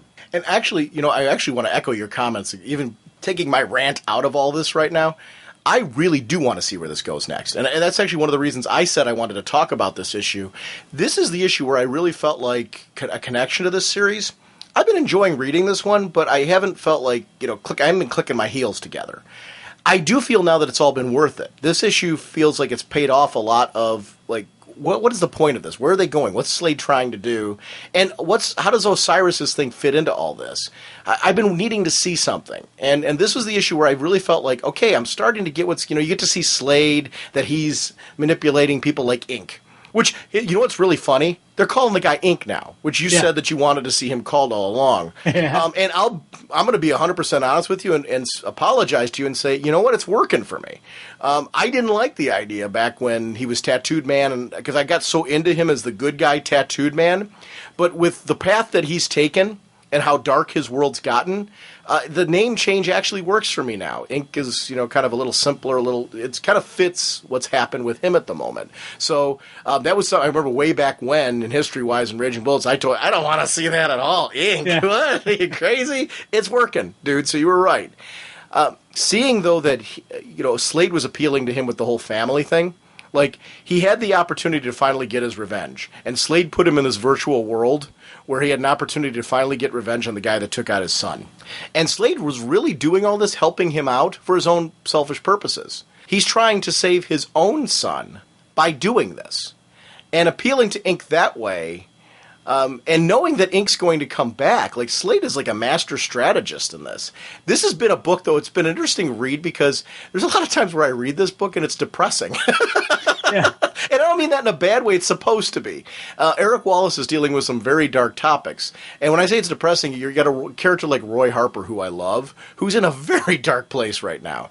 And to see him there, and yet I'm intrigued by the relationship between Cheshire and Roy and Slade, and how Cheshire seems to be connecting with Roy, and that they're both, with the purpose of using Slade in this situation as a way to get what they want.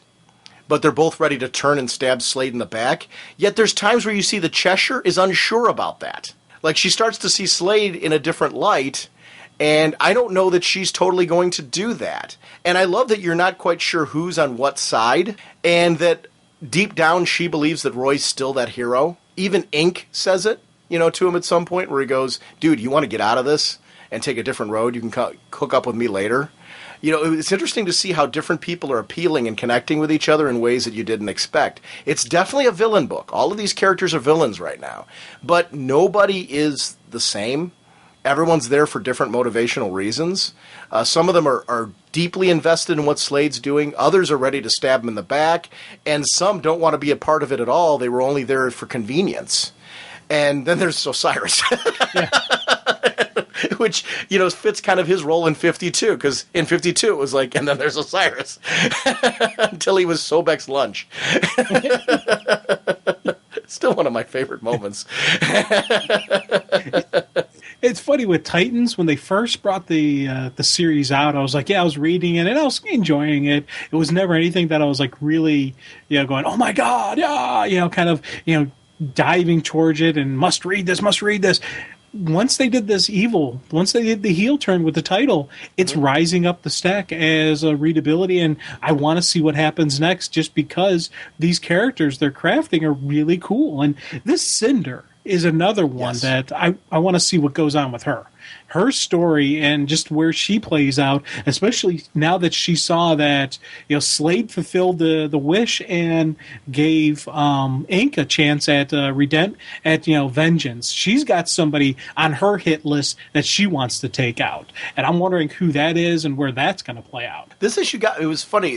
It's a book that, when I say depressing, please don't take it the wrong way. I'm not being negative towards the book. I think some of the sequences with what we've seen with Roy Harper, I love Roy Harper ever since Speedy, when he was in the original Teen Titans, before Wolfman's era.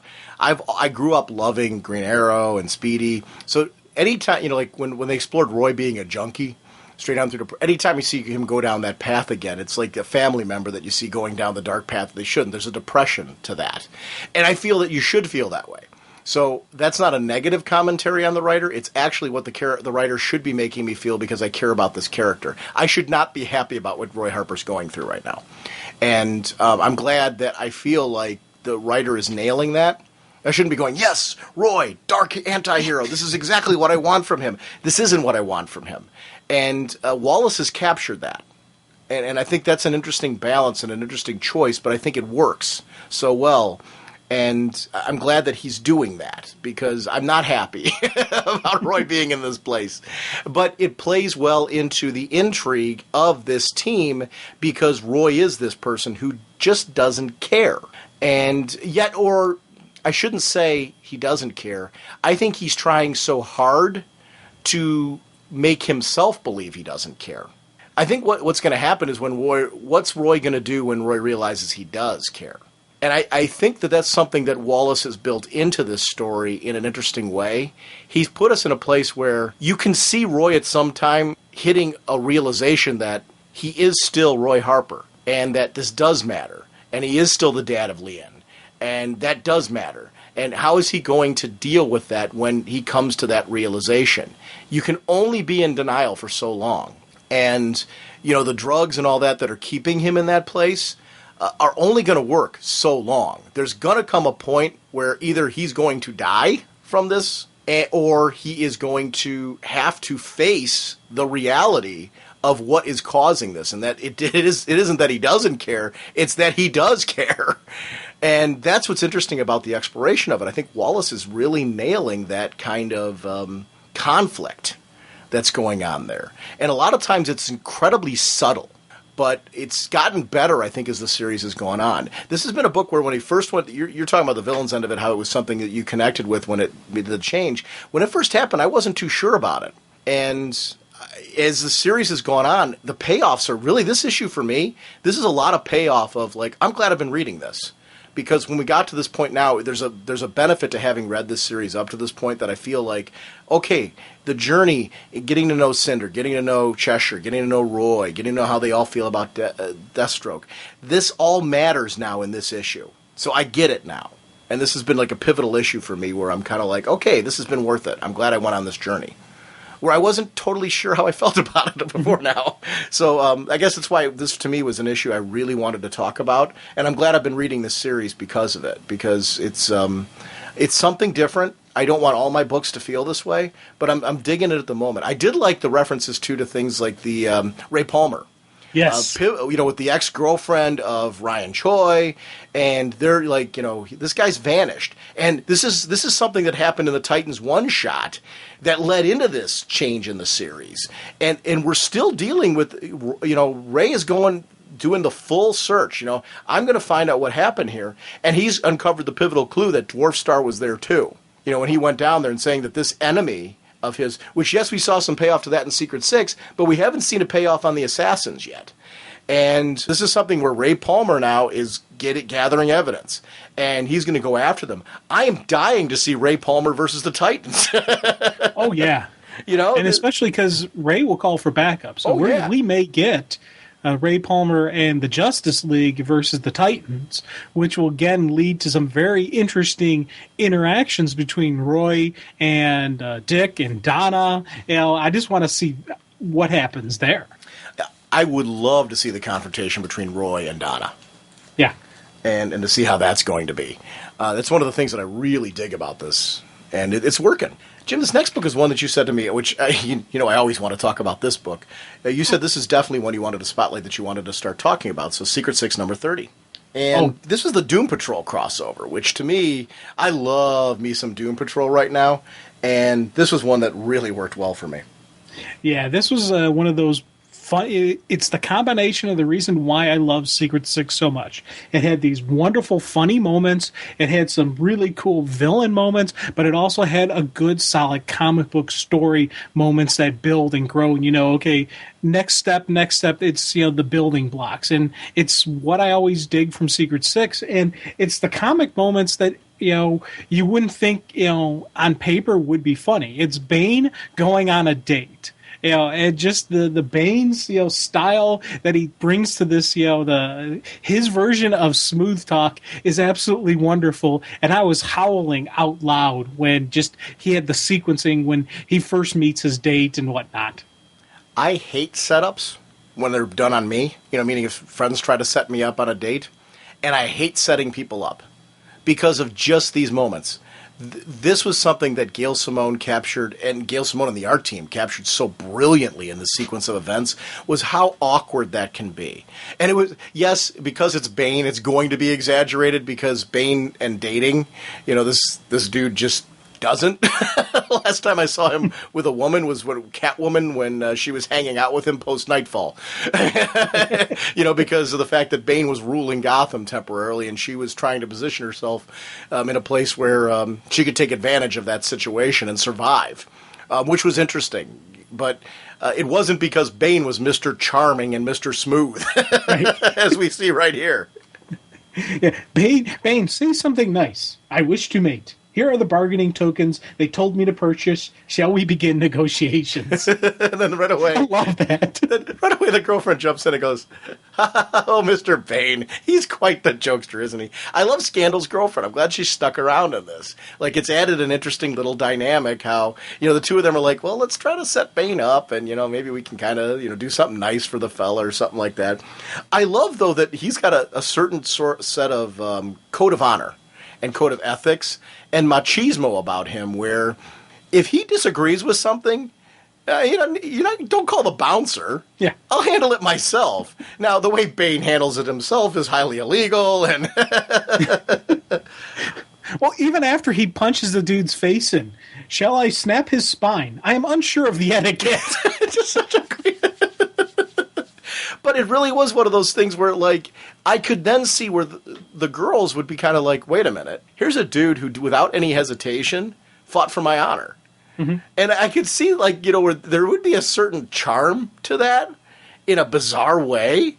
Like, as a guy, I'd be, like, watching that, I'd be like, I wish I could, like, ooze that kind of instant machismo. It wouldn't work in every situation. Not every girl would fall for that. Most are smarter. But I mean, in that particular case with these girls, you're kind of like, hey, call me. I'm like, all right, that would work in certain situations. Not all of them. It's the whole alpha male dominant kind of, vibe that he's giving off. And I dig that it wasn't just the one, there's a couple, the Harley Quinn lookalike and the other one. Now, the one who is like, supposed to be Black Canary, she was a little, I don't know, she was a little leery of it, but her other two friends were 100% in on this, saying, wow, this guy is great, so I'm glad it wasn't just the one. They all had that same kind of, vibe towards him, so I was like, it cracked me up, just, everything from his straightforward look, because he's got that stoic, non-emotional look on his face, throughout all of this, and then kind of those couple moments when he first meets her, and he's like, he kind of drops the you see that I don't know what I'm supposed to do here kind of look, panic on his face. But then as soon as he gets to the physical side where he's comfortable with it, bam, it's Bane all over. And I just really ate that up. This was a wonderful story told, but again, great artwork that matched the story. And I was like really just excited about that. One of the pivotal moments for me was Eric and his grandfather. The DVD when the grandfather was playing, because what I loved about it, it was two levels. You could look at that. First of all, you got to look at Eric's whole reaction of saying, "Okay, I've got this like legacy and this chance to do what my grandfather did." It's like it's this kid who's looking for the easy way out, right? He's obviously just been kind of loafing it on the couch, has no direction, no motivation in his life. So he's handed like a golden ticket to like saying, "Hey, you can do what I did, and look what I did." It's also Granddad's way of like kind of screwing over everybody, because you see him there like telling all this information. He's kind of like, this is kind of my big hey to everybody else. And I love that moment at the end because you see it in the toothy grin of the grandfather, and I'm like, whoa. Interesting pivotal moment there with the grandfather, because that was a chuckle moment for me because it was too layered. Because then we do see how the kid reacts to it afterwards, where he starts to set up his own gang. And I'm sorry, if I'm going to set up a gang, and those are my friends, I'm going to make new friends. Yeah. But here's the funny thing. I say that, and I'm like, I would probably be one of those friends that he was trying to hang. I'm like sitting there, I'm like, I say that, and yet I think all my friends are cool, yet all of us could probably be those friends. So I guess that was the part where I'm like, joke's on me. I'm one of those guys that shouldn't be with him.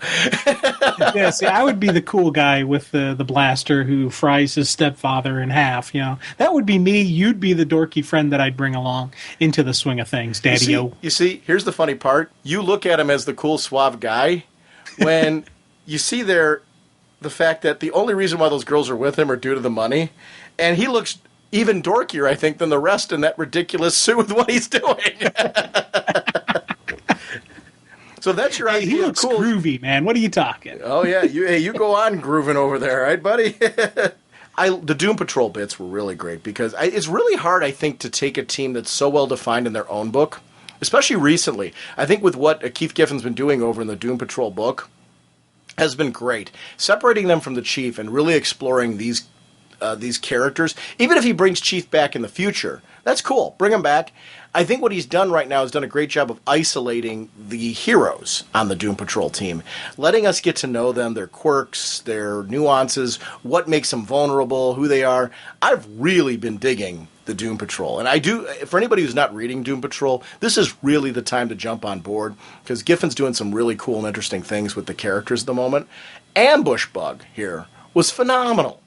I love Ambush Bug in the Doom Patrol book, and I want to see, ultimately, what do we want to see? Ambush Bug and Ragdoll. Yeah, I mean, it's got to happen, I'm right? so excited for that. It's going to happen. And if it doesn't, it should have. But how can it not? Now, here's the funny part. What is Ambush Bug's role on Doom Patrol? Like, he just seems to show up, right? He's not actually a member of the team, is he? Do you read him as a member of the team? No, he's just that guy. He's that friend that nobody wants to hang around who won't go away. He's that guy. Yeah, he's that guy. Right. But he's just there and I thought you brought him, right? Yeah, exactly. Yeah, but he thinks he's intimately integrated into the group, right? Yeah. Okay. He sees himself as part of the team, and I love his. And he looks like it when he's there. Yeah. I mean, I'm like he's selling it well. Because the pirate, I'll tell you, to be honest with you, the pirate suit, where he's doing the deadliest catch bit up there, he looks like he's part of the team. So I get it. Because, the fisherman's cap on a robot, Doom Patrol, he's not too far off of Doom Patrol in the way he's dressed at the moment. It works. He definitely fits in, and I was chuckling when I see Robot Man fishing, because at first I'm thinking, okay, he's just trying to literally just ease his mind, and no, he's kind of got a mission. He's trying to catch, this thingy experimenting, and throughout this whole thing, I was just dying when finally it's Bumblebee who's the actual great bait, because the thing jumps out, and you think about it that's like the ultimate fly fishing, and that your bait is actually flying. Well, you got a good point there. But the funny part of that was, too, I love that he was using the Women Mag as a way to draw the fish out. Because why? In all of these monster movies, whenever there's a sea creature, what does it go after? The girl on the inner tube. Yeah. Or the girl swimming on the surface.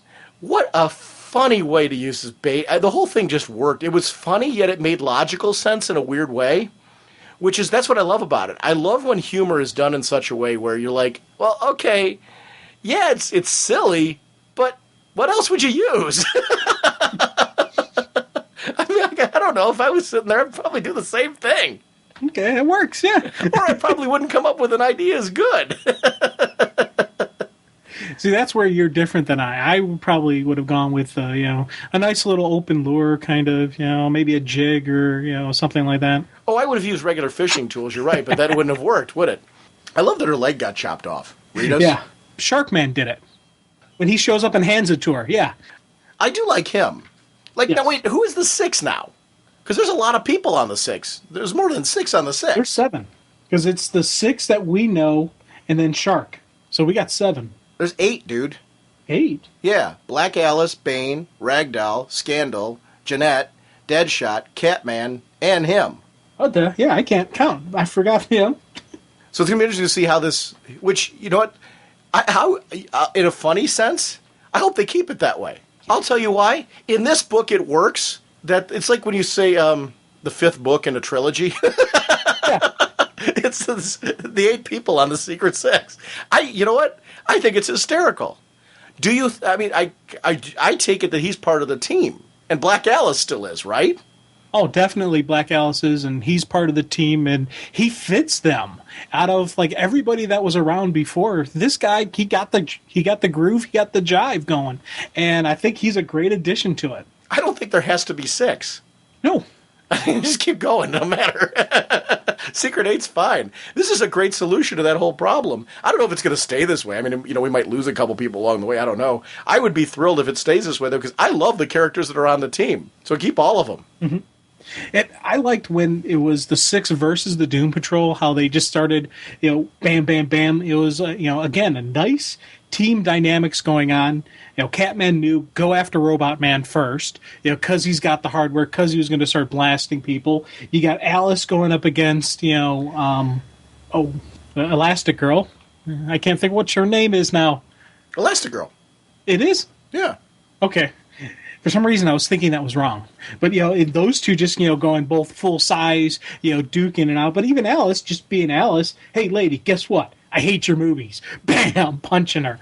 And it's just, one of the things that I always dig about the 6 is you get this great team dynamics and this great team, synchronized fighting, even when you have you have members who haven't been on for that long. It's okay. They're still in with the fight. Yeah, Elastigirl is actually her name. It's Rita Farr. Yeah. As a member of the Doom Patrol. So that actually is her name. I think we were so used to her being called in the current series Rita because of her relationship with the 2 main characters that they don't refer to her as her code name that often. Like Negative Man. They tend to... His name... I don't think his name even gets called that much anymore because these guys, I think, have gotten so personal with each other that we don't see them on the field, nor do I think they care anymore about secret identities and stuff. It's just kind of they're there. It's kind of hard to hide there's Robot Man. Cliff kind of is Cliff. And with these other two hanging out with him all the time, Rita's the only one who looks human. And I think at this point, with her being in movies and all that, it's pretty well known that Rita Farr is part of the Doom Patrol, such is life. Now, when, Slick Boy, or whatever you want to call him, sends the females into the volcano to reactivate it, they're dead, right? Oh, yeah. Yeah, that was the only thing I was like, dude, what are you thinking, man? You should have sent your friends down into the volcano, not the women. Keep the hot women, who are fawning over you. Send your buddies to the death. Tell them, oh, no, I got a teleportation device on you. You'll be safe, and you aren't.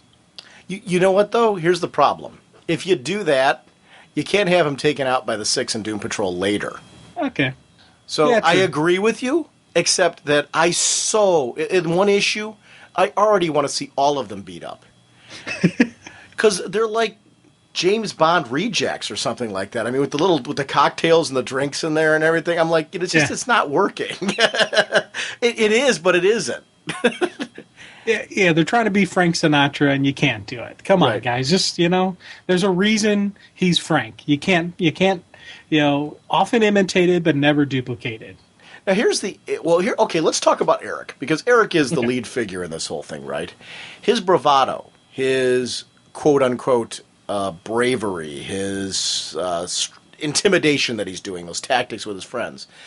Do you think that's legit and genuine? I mean, because he killed his stepdad and stuff like that, but he didn't respect his stepdad before. How do you think he's going to react to real superheroes? Or supervillains, in this case? He is going to crumble like a little girl. Okay. He is your typical bully who, he's going to think just because he's got that sonic blaster from his grandpa that he's the it. And once he goes up against real people, once the 6 realize, okay, this guy is double crossing us, we're taking him down. Because I think we're going to eventually see a Secret 6 kind of Doom Patrol team up against this kid. And just once his metal is actually tested, that's when you'll see it crumble. Because he has no character, he has no backbone, he has no spine to him. He's just some slacker who was handed a bunch of stuff and handed an opportunity. He didn't have to earn anything. His grandfather earned it. His grandfather, yes, he was an evil villain, a criminal, but he built up that criminal empire. So his grandfather has a hardness to him that, came from hard work and dedication. This kid had everything handed to him. We're going to see him crumble. Part of me really hopes, you see him just on his knees crying, begging for his life, and they just either Bane, gives him a little back rub, or I don't know who, somebody takes him down. How do you know his grandfather was this great hardworking guy? Because he built up the criminal empire. You don't really build up an empire like that without a little bit of hard work, without getting your hands dirty, without, actually taking some effort. Couldn't other people do the hard work and you just happen to be... Well, if you think about any of the criminal elements, any of the criminal families, you have to start somewhere, and you have to build up that reputation, and you build up that reputation by killing people, by doing stuff. All of the really big, powerful organized crime dons and stuff like that, they were all muscle men in the beginning. They were somebody else's shooter. They were somebody else's, guy who got the job done, and that got them position of power. That got them through the ranks,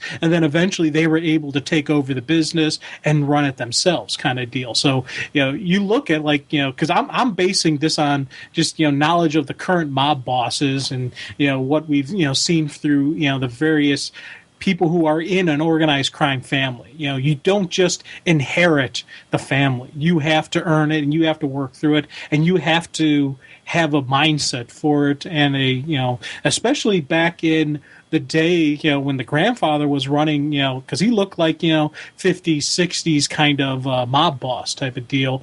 Back in that day, you got your hands dirty. You had to, take it to the next level to get that, to get that level of status and that level of respect from the other criminal elements. You know a lot about being a crime boss.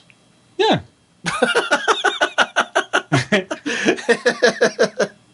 I know a lot about the criminal.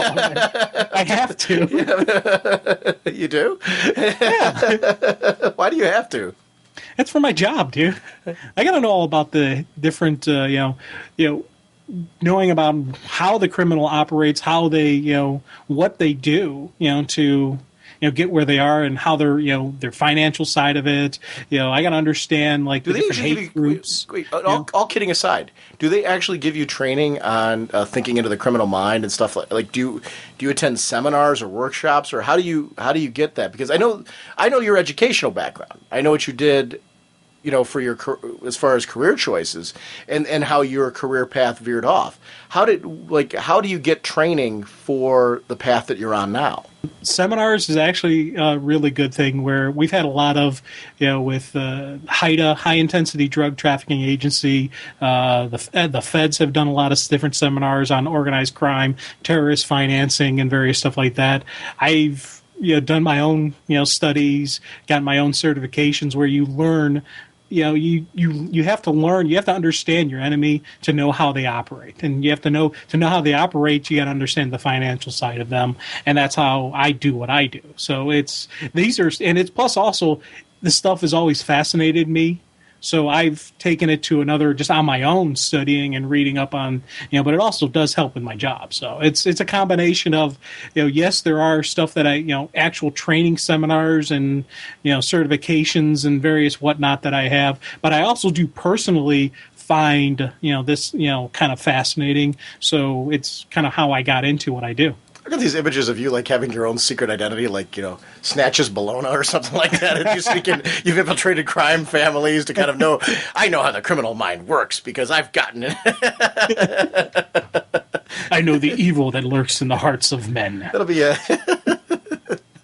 See, you've got a little You'll have a pointy goatee on where you sneak in there as Snatches Bologna. Yeah, see, I talk like this too. Yeah. Who's the narc that's dressed up like that with the kooky voice? Oh God.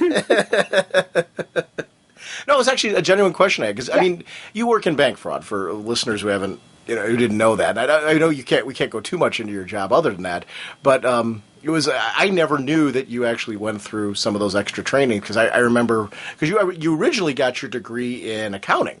Mm-hmm. So it was I didn't know how your career path? Like in accounting, they don't train you for that part, do they? No, accounting is just the pure business side of it. But to be honest with you, accountants make some of the best investigators, and I'm not just saying that because I'm an accountant. We have that mindset where you look at the details, you look at point A, point B, point C, okay, correlate them all together kind of stuff. I'm also an auditor, so I have that professional skepticism that you have to have when you're when you're in the audit side of it. So I've had a lot of different, and there is a forensic accounting that they have out there that really, is a field has grown over multiple years. Had they been around really when I was in school, I probably would have pursued that instead of just a straight accounting degree, because that deals more with on the criminal side and on the investigation side. Because with any crime, with any type of, especially the organized crime with the terrorist financing and all that, there is a paper trail. There is finances that happens, and the finances tell a big part of the story. And it's funny you think about it. Al Capone did time for tax fraud. That's an accountant caught Al Capone. They couldn't get him on any of the other murders. That's the only thing they got him on. So there's always that the follow the money kind of deal has always been a mindset in any type of criminal investigation. Cool. Yeah. Jim, you want to talk Batman and Robin number 20? Oh, definitely.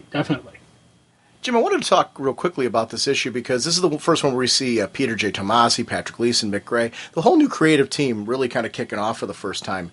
I absolutely adored the opening of this issue because it's, for me, you don't get to always see these moments, and with the Bat family kind of coming back together again, Bruce putting everyone under the Batman Inc. banner, Red Robin being back in the fold.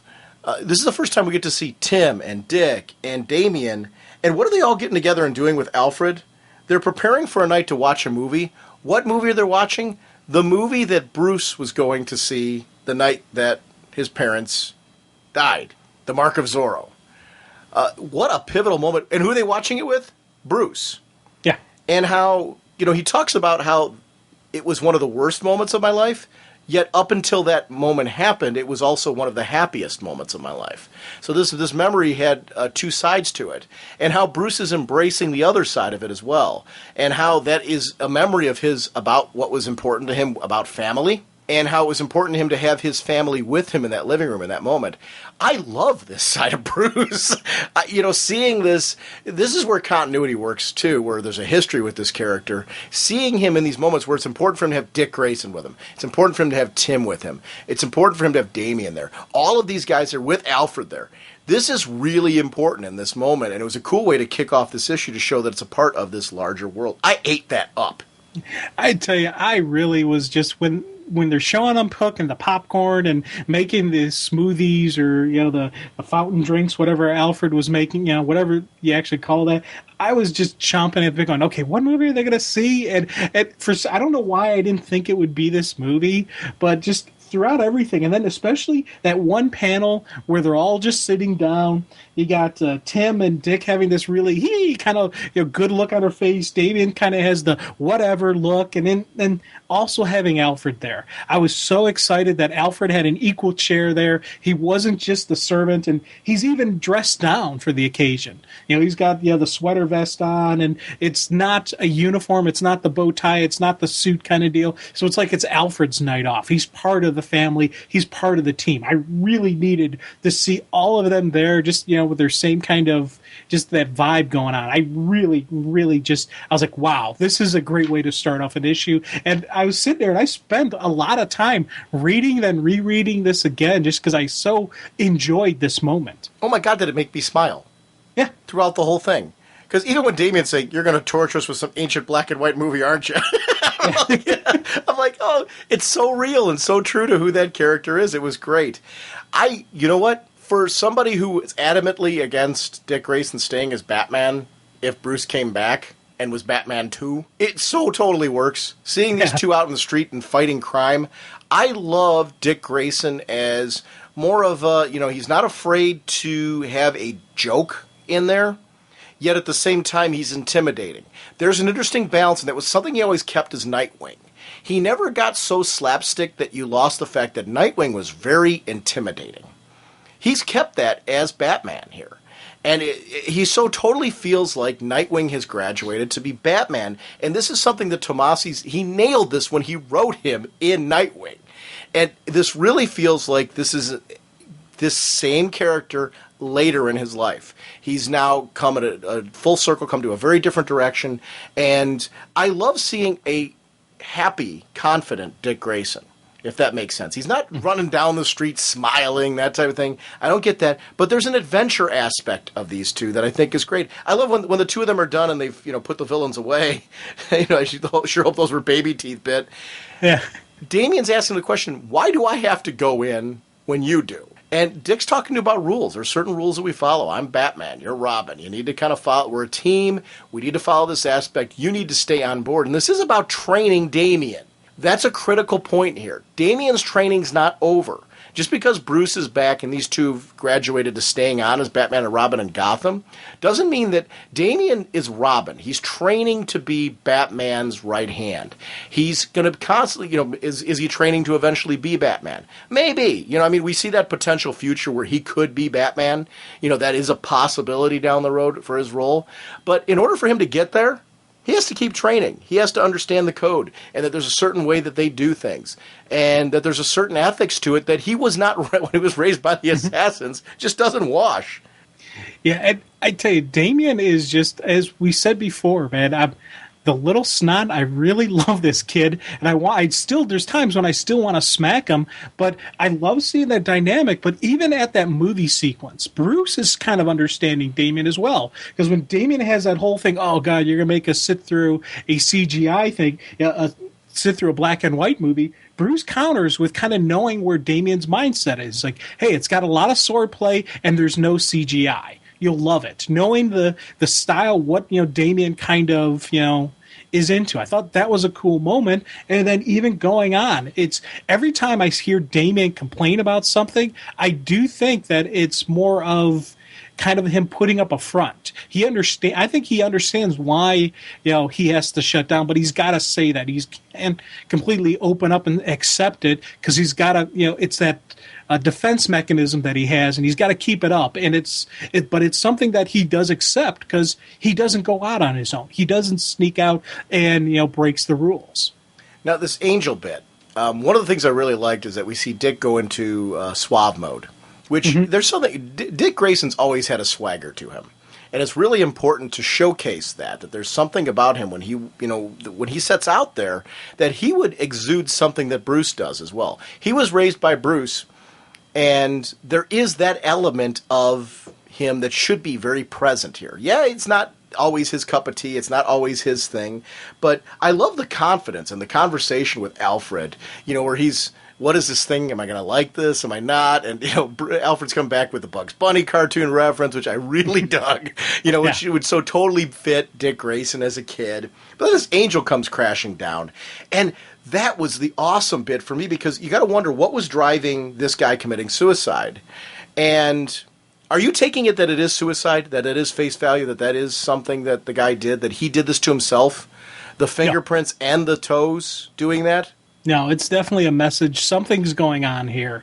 You can't take it at face value. One, because it's in a Batman title, but two, just that is going above and beyond, just killing himself. But agreeing with you on that. I guess what I'm saying, let me clarify what I'm saying first.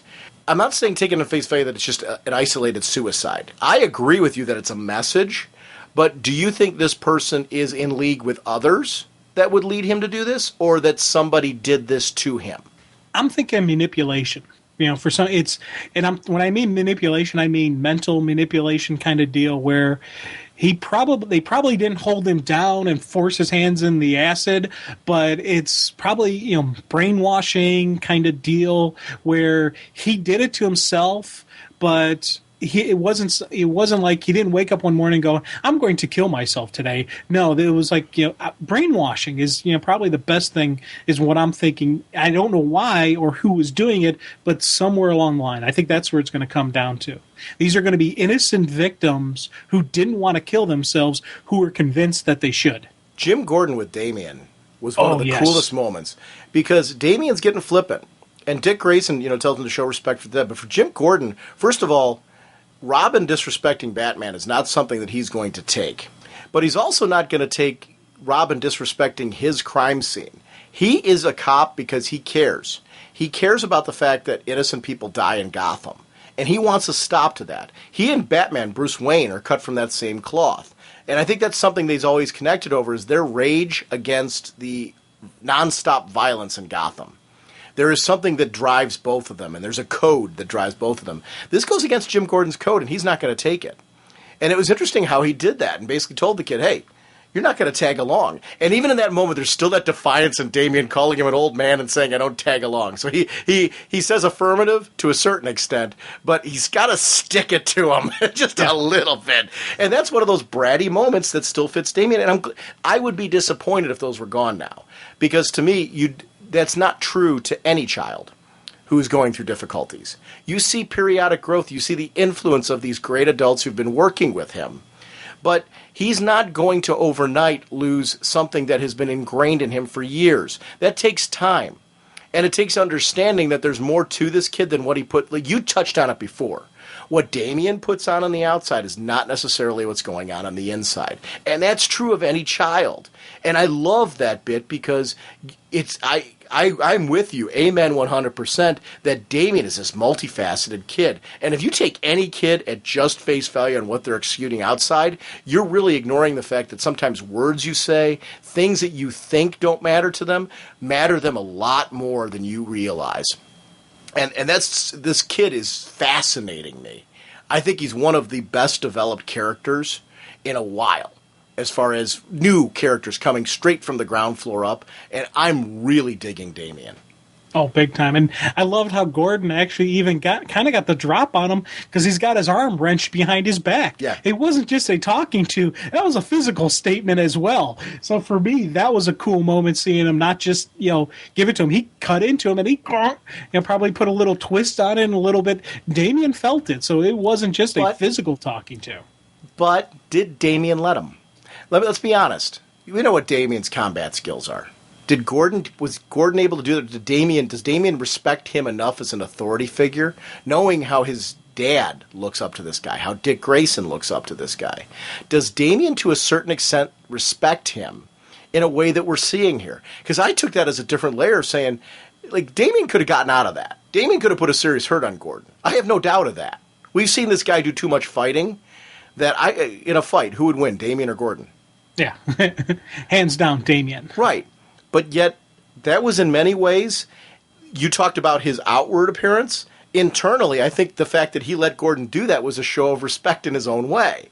That was interesting to me, to see that at that moment, to let that go. For Damian to let him do that was a nod, a wink and a nod. And I really liked how that was developed.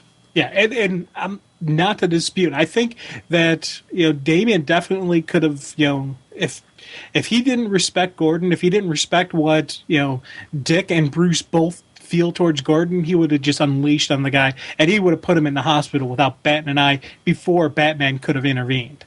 But I think part of me does wonder how much. I don't think he let Gordon put him in the armbar. No, he didn't react to it. I should clarify that. I agree with you on that. I don't think he expected Gordon necessarily to do it. But in order for that arm to be wrenched all the way behind Damian's back, you don't think Damian would have stopped that first if he could, like the second it was started? Think about his core instincts. An assassin sneaking up on Damian is not going to grab Damian's arm and put it behind Damian's back without Damian countering in some way. So for Gordon to do that to him, there had to come a certain point in the motion where Damian's just like, all right, I'm going to let dude do this. I firmly believe Damian would have had to have let that happen at some point. Maybe he didn't expect Gordon to take that initial action, but for it all the way to be wrenched behind his back like he would, Damian let it happen. I firmly believe that because of what we know about him. But I do agree with you in the sense that he maybe didn't expect Gordon to do that at first. Right.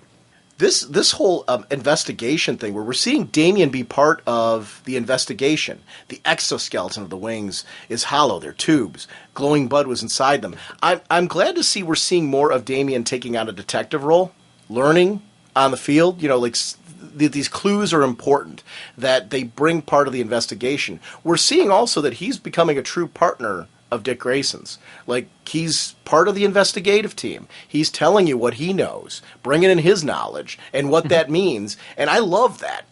Batman and Robin has always got to be, to me, about a partnership. What does Batman bring to the table? What does Robin bring to the table? And how does Robin bring something that Batman doesn't have? Or there's something that, Batman might miss or something. Yeah, and I love the open dialogue in front of Gordon, where they're talking and throwing out everything. So Gordon is an equal partner to what they're getting and what they're seeing and what they're thinking. It's not just Batman silently sulking and looking and then leaves. No, they're sharing, bringing Gordon into the light, because I always dig seeing that kind of respect towards Gordon, because he is a good cop, and you have to have that kind of mutual respect to get what you need. This is an interesting twist on Batman in the 70s, because this is what Batman was like when I read it as a kid. He had more of he wasn't the dark and brooding Batman. He had open dialogue with Gordon like this. I'm talking about Bruce Wayne had open dialogue with Gordon.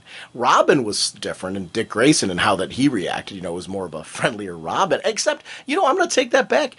During this dialogue discussion where Damian's just throwing in his 2 cents worth and things like that, that very much could have been Dick Grayson doing that back in the day. Because there's nothing snide in those moments. That initial sequence before they start the actual investigation bit, that wouldn't be like Dick Grayson. But this very much is. And it's funny to see this now today, set today with a different Batman in the sense that it's Dick Grayson out of the cowl. It is going back to something that I really enjoyed as a kid. And why do I respect Jim Gordon so much? Because of moments like this. I grew up with this. This is what it was like reading Batman back then. And yet it works really, really well today with Dick Grayson and the cowl. And I'm loving this in a way that it's bringing me back to my childhood in a way that I didn't expect. Cool, because that's the thing with you and I with our differences. I never really read, well, not at the time. I've gone back and I've caught in a couple stories, but my main reading isn't of Dick Grayson as Robin. My main Robin was Tim Drake, and that's what I read the most of, is that. And then, so now with Tim and Damian being such different people, so I don't see any comparison to Damian to like any other Robin before him. So that's kind of neat to hear. I love these two when they go back to the crime scene. First of all, Gordon's reaction, of course, the initial disappearance. But when they go back to the crime scene, they're like, we've got to go now that nobody's here. Let's see what we missed. And going up for the clues and doing the whole acrobatic things. You're such a show-off. You can take the boy out of the circus. I'm so glad that Dick's background and his sense of... I've used adventure multiple times when I've talked about Dick Grayson as Batman. That is something to me that I'm finding a pure joy about this. It's cool to be Batman. Like, Dick Grayson has added a cool factor. Like, it's always been cool to be Batman because he was dark and brooding and intimidating and stuff like that. But this, as a kid, what was cool about Batman was his acrobatic moves. The stuff that Bruce Wayne did because he finally honed and tuned his body. Jim Aparo was doing some amazing artwork, and Neil Adams of Batman doing these incredible motions and fight combat sequences and stuff that he did in the 70s. And to see that brought into today with Dick Grayson and see him in that role, I'm just eating this up, because this investigative moment is it's different because it's different person under the cowl, but yet it does harken back to what worked so well back then with them. Like, there's just moments where just your jaw drops. And Len Wein did that. They did that just recent collection. I'm drawing a blank on the name of it. It just came out. Do you know what I'm talking about? It was a Swamp Thing story, and then there was a story that was never...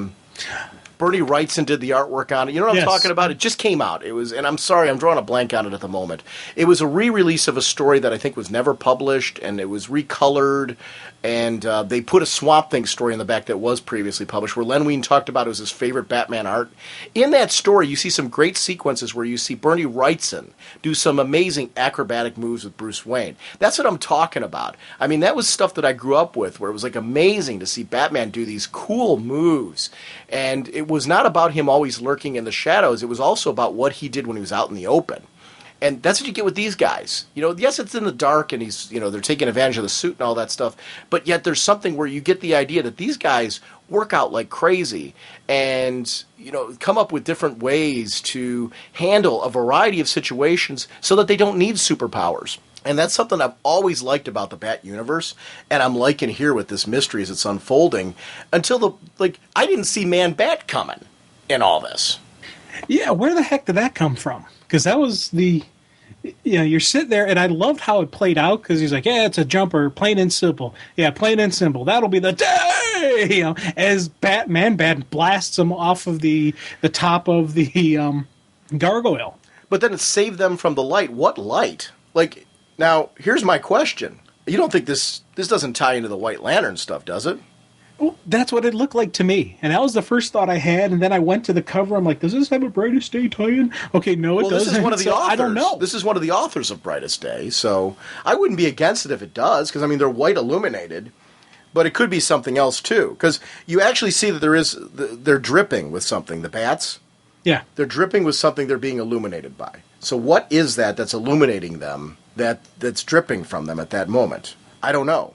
Yeah, and it just seems like, because he's throwing out the whole stuff, stay away from the light. I hear their dying voices in my head kind of deal. So I don't know if he's talking about the bats have flown into something and that's what's killing them, and that's the voices he's hearing. He's hearing the dying cries of these bats that are covered in this luminous type of deal. So the bats are in the cave. Maybe there's something underground contaminating them. Maybe they're in a belfry in a church somewhere, and that's where the contamination's coming from. I think it's something is, and this is going to sound really crazy and wild thing, I think there's something out there attacking bats.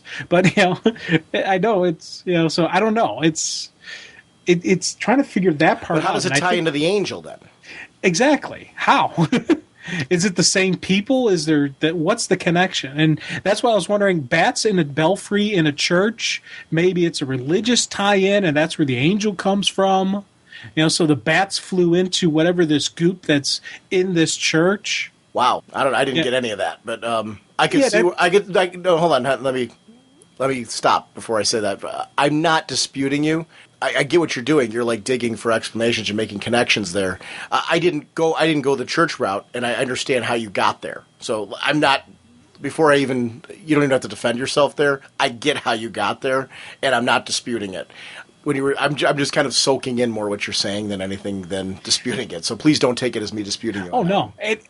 As I'm even saying this, I don't think I'm 100%. I'm not. This is one of those arguments where I would never defend it, because I'm just really kind of shooting from the hip. This is the initial evidence that I'm looking at that I'm not sure. I'm like, okay, where is this going to go from here? What can we got here?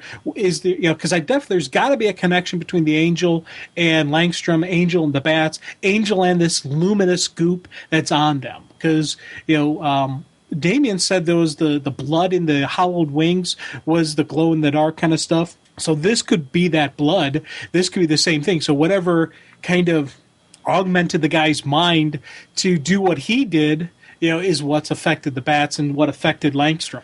That was a really good first issue for a creative team, though. Oh, definitely. I got to say right now, the Batman creative teams on Detective Comics, on Batman, on, I'm talking about the Dick Grayson creative teams on this book, I'm really digging all of them in their own way. And this was a good first initial launch for those series. So I love that they all feel different and they've got their own stories going. So it's really interesting now to see Tomasi and crew on there, and I think they're publishing just as great of a Bat title right now between them. It was funny, one of our listeners posted on the forum, and I don't pay attention to a lot of, I'm enjoying Batman a great deal, and I guess apparently he was saying that there's been some Tony Daniel bashing on some forums and stuff. I didn't read any of it, so please don't quote me on that. I'm really digging him as a Batman creator. So it's right now, I think they've got some really awesome creative teams involved with Batman at the moment. Those are just the Dick Grayson books. The Bruce Wayne books, I think, are pretty stellar as well. It's a cool time to be a Bat fan, because I think people who are trying to do it on a budget can follow a single book or couple books and get a great Batman story. And those of us that are enjoying reading everything are getting some great expanded Bat Family books. When you'll take a look at everything from Red Robin to Azrael to Batgirl to, this book now with a new creative team on it. It's just working. And Birds of Prey. Yeah. Birds of Prey, it's funny, and this is a compliment to Birds of Prey. It's a Bat book, and I know it takes place in the Bat universe, yet I always feel like they're their own entity. Like they've earned their own spot, if that makes sense. So yeah, I feel like it's a Bat book, but yet I do feel like there's something more. Like they have a partnership and a relationship with the Bats, but yet I like the idea of Oracle being this 411 of the DC universe. So I'm always leery when I throw out them. I don't throw out them very often as being an extended part of the Bat family because I do think that they're their own family entity. Yeah. They're the Birds of Prey universe. You have your Bat family, you have your Superman family, your Green Lantern Corps. Birds of Prey are their own universe. They are their own family. And I definitely agree with you that I feel the same way when I read the Birds of Prey stuff. Yeah, there's the connection, and you have to make reference to the connection because these characters have a long running with Batman. Oracle, has a long running with Bruce and Dick and Tim and everybody. But they are their own entity. They are on their own feet, and it's kind of like when we look at JSA and JSA All Stars. Mm-hmm. They are, these last couple issues of the All Stars. We said they had their own feel of their own team. They were, they're JSA, but they are their own entity, and it is, kind of have that strong stuff that they stand on their own. I did pick up that trade, by the way, which I didn't announce on the show. I announced on the show that I was going to grab it. I did end up getting it from In Stock Trades. And I'm almost positive. I think I announced on the show that I purchased it, but I got it. Williams did a lot of work on that, Freddie.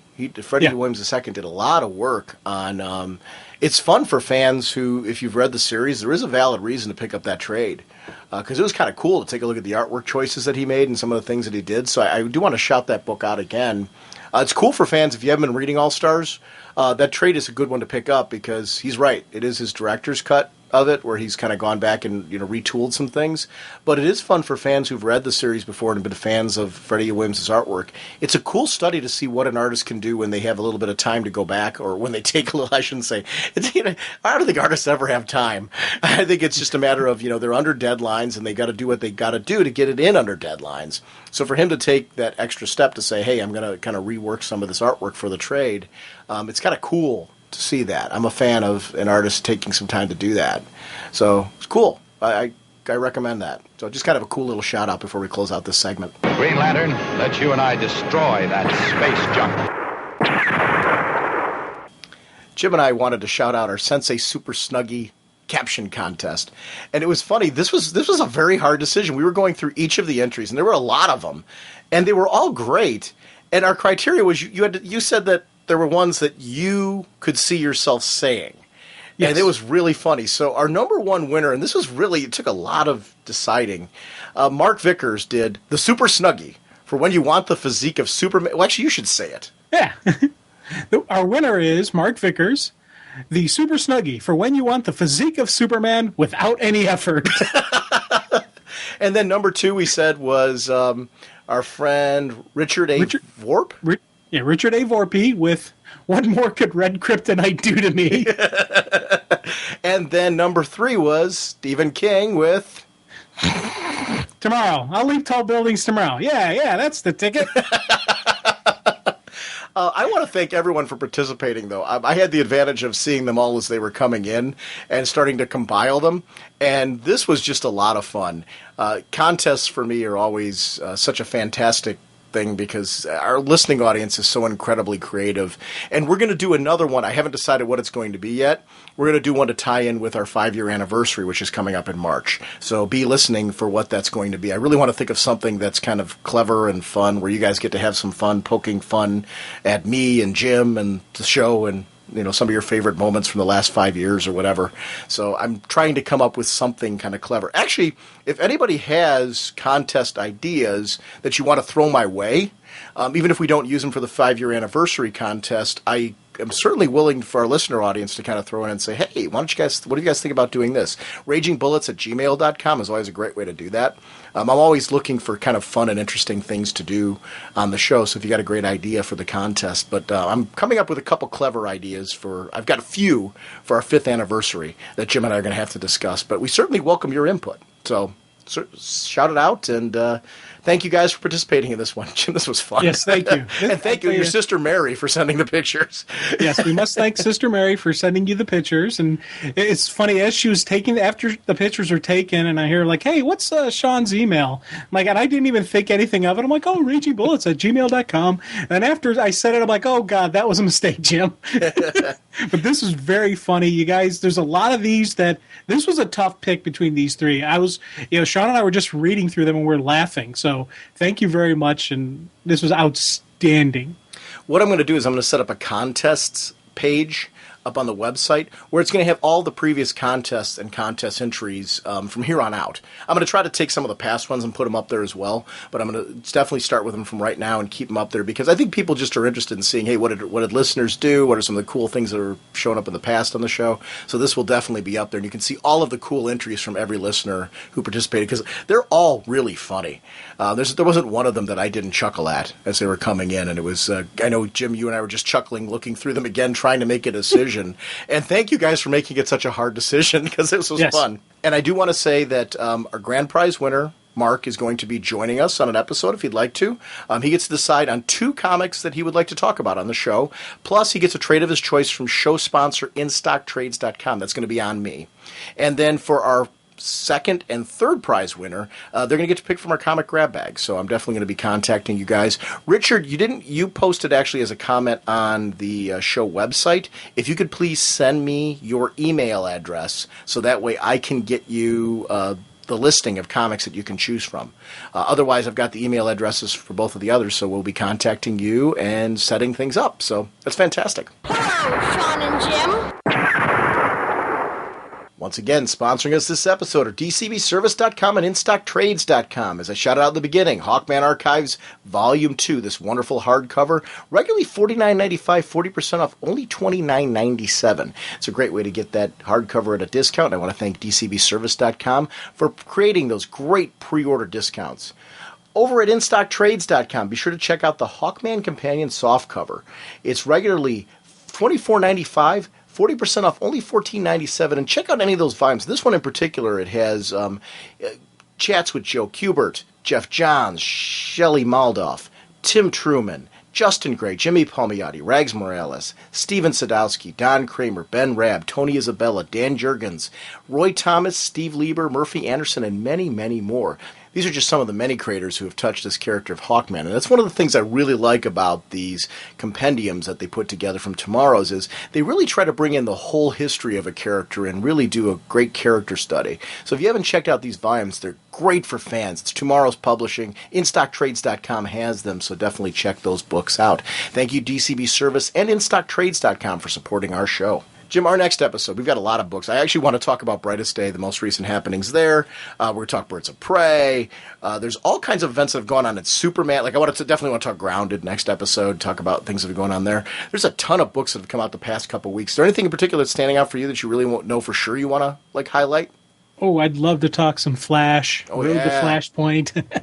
Yeah, we definitely need to talk that because there was a big reveal at the end of that I think we need to discuss as well. Oh, yeah. So a lot of books to talk about next episode. So we're going to be recording that this week. If you have any thoughts on recent books, remember our show voicemail line. It's 1-440-388-4434 or Dr. Norge on Skype. Don't be afraid to call in. We'd love to hear some books that you'd love to chat about, some trends that you'd like to discuss as well. What do you think about things that are upcoming? Is there anything that you're excited about that you'd like to shout out? So please consider joining us on that show voicemail line. Jim, without further ado then, we will see everyone next week. Bye.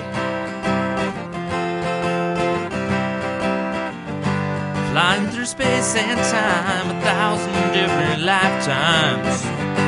Faded for love and loss and incredibly clear sightlines. Swinging your mace around, such a practical outlook.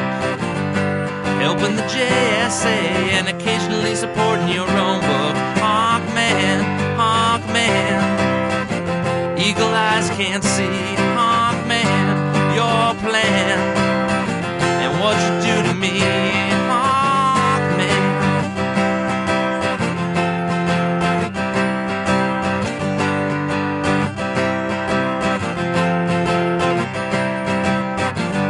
The villains are closing in, be they Thanin Guard or a Egyptian, working so hard to thwart you and Hawkgirl's mission. The odds are not on your side, and danger seems to stack up. Things would be so much easier if you would just call for backup. Hawkman, Hawkman, eagle eyes can't see your plan and what you do to me. Hawkman, Hawkman, eagle eyes can't see.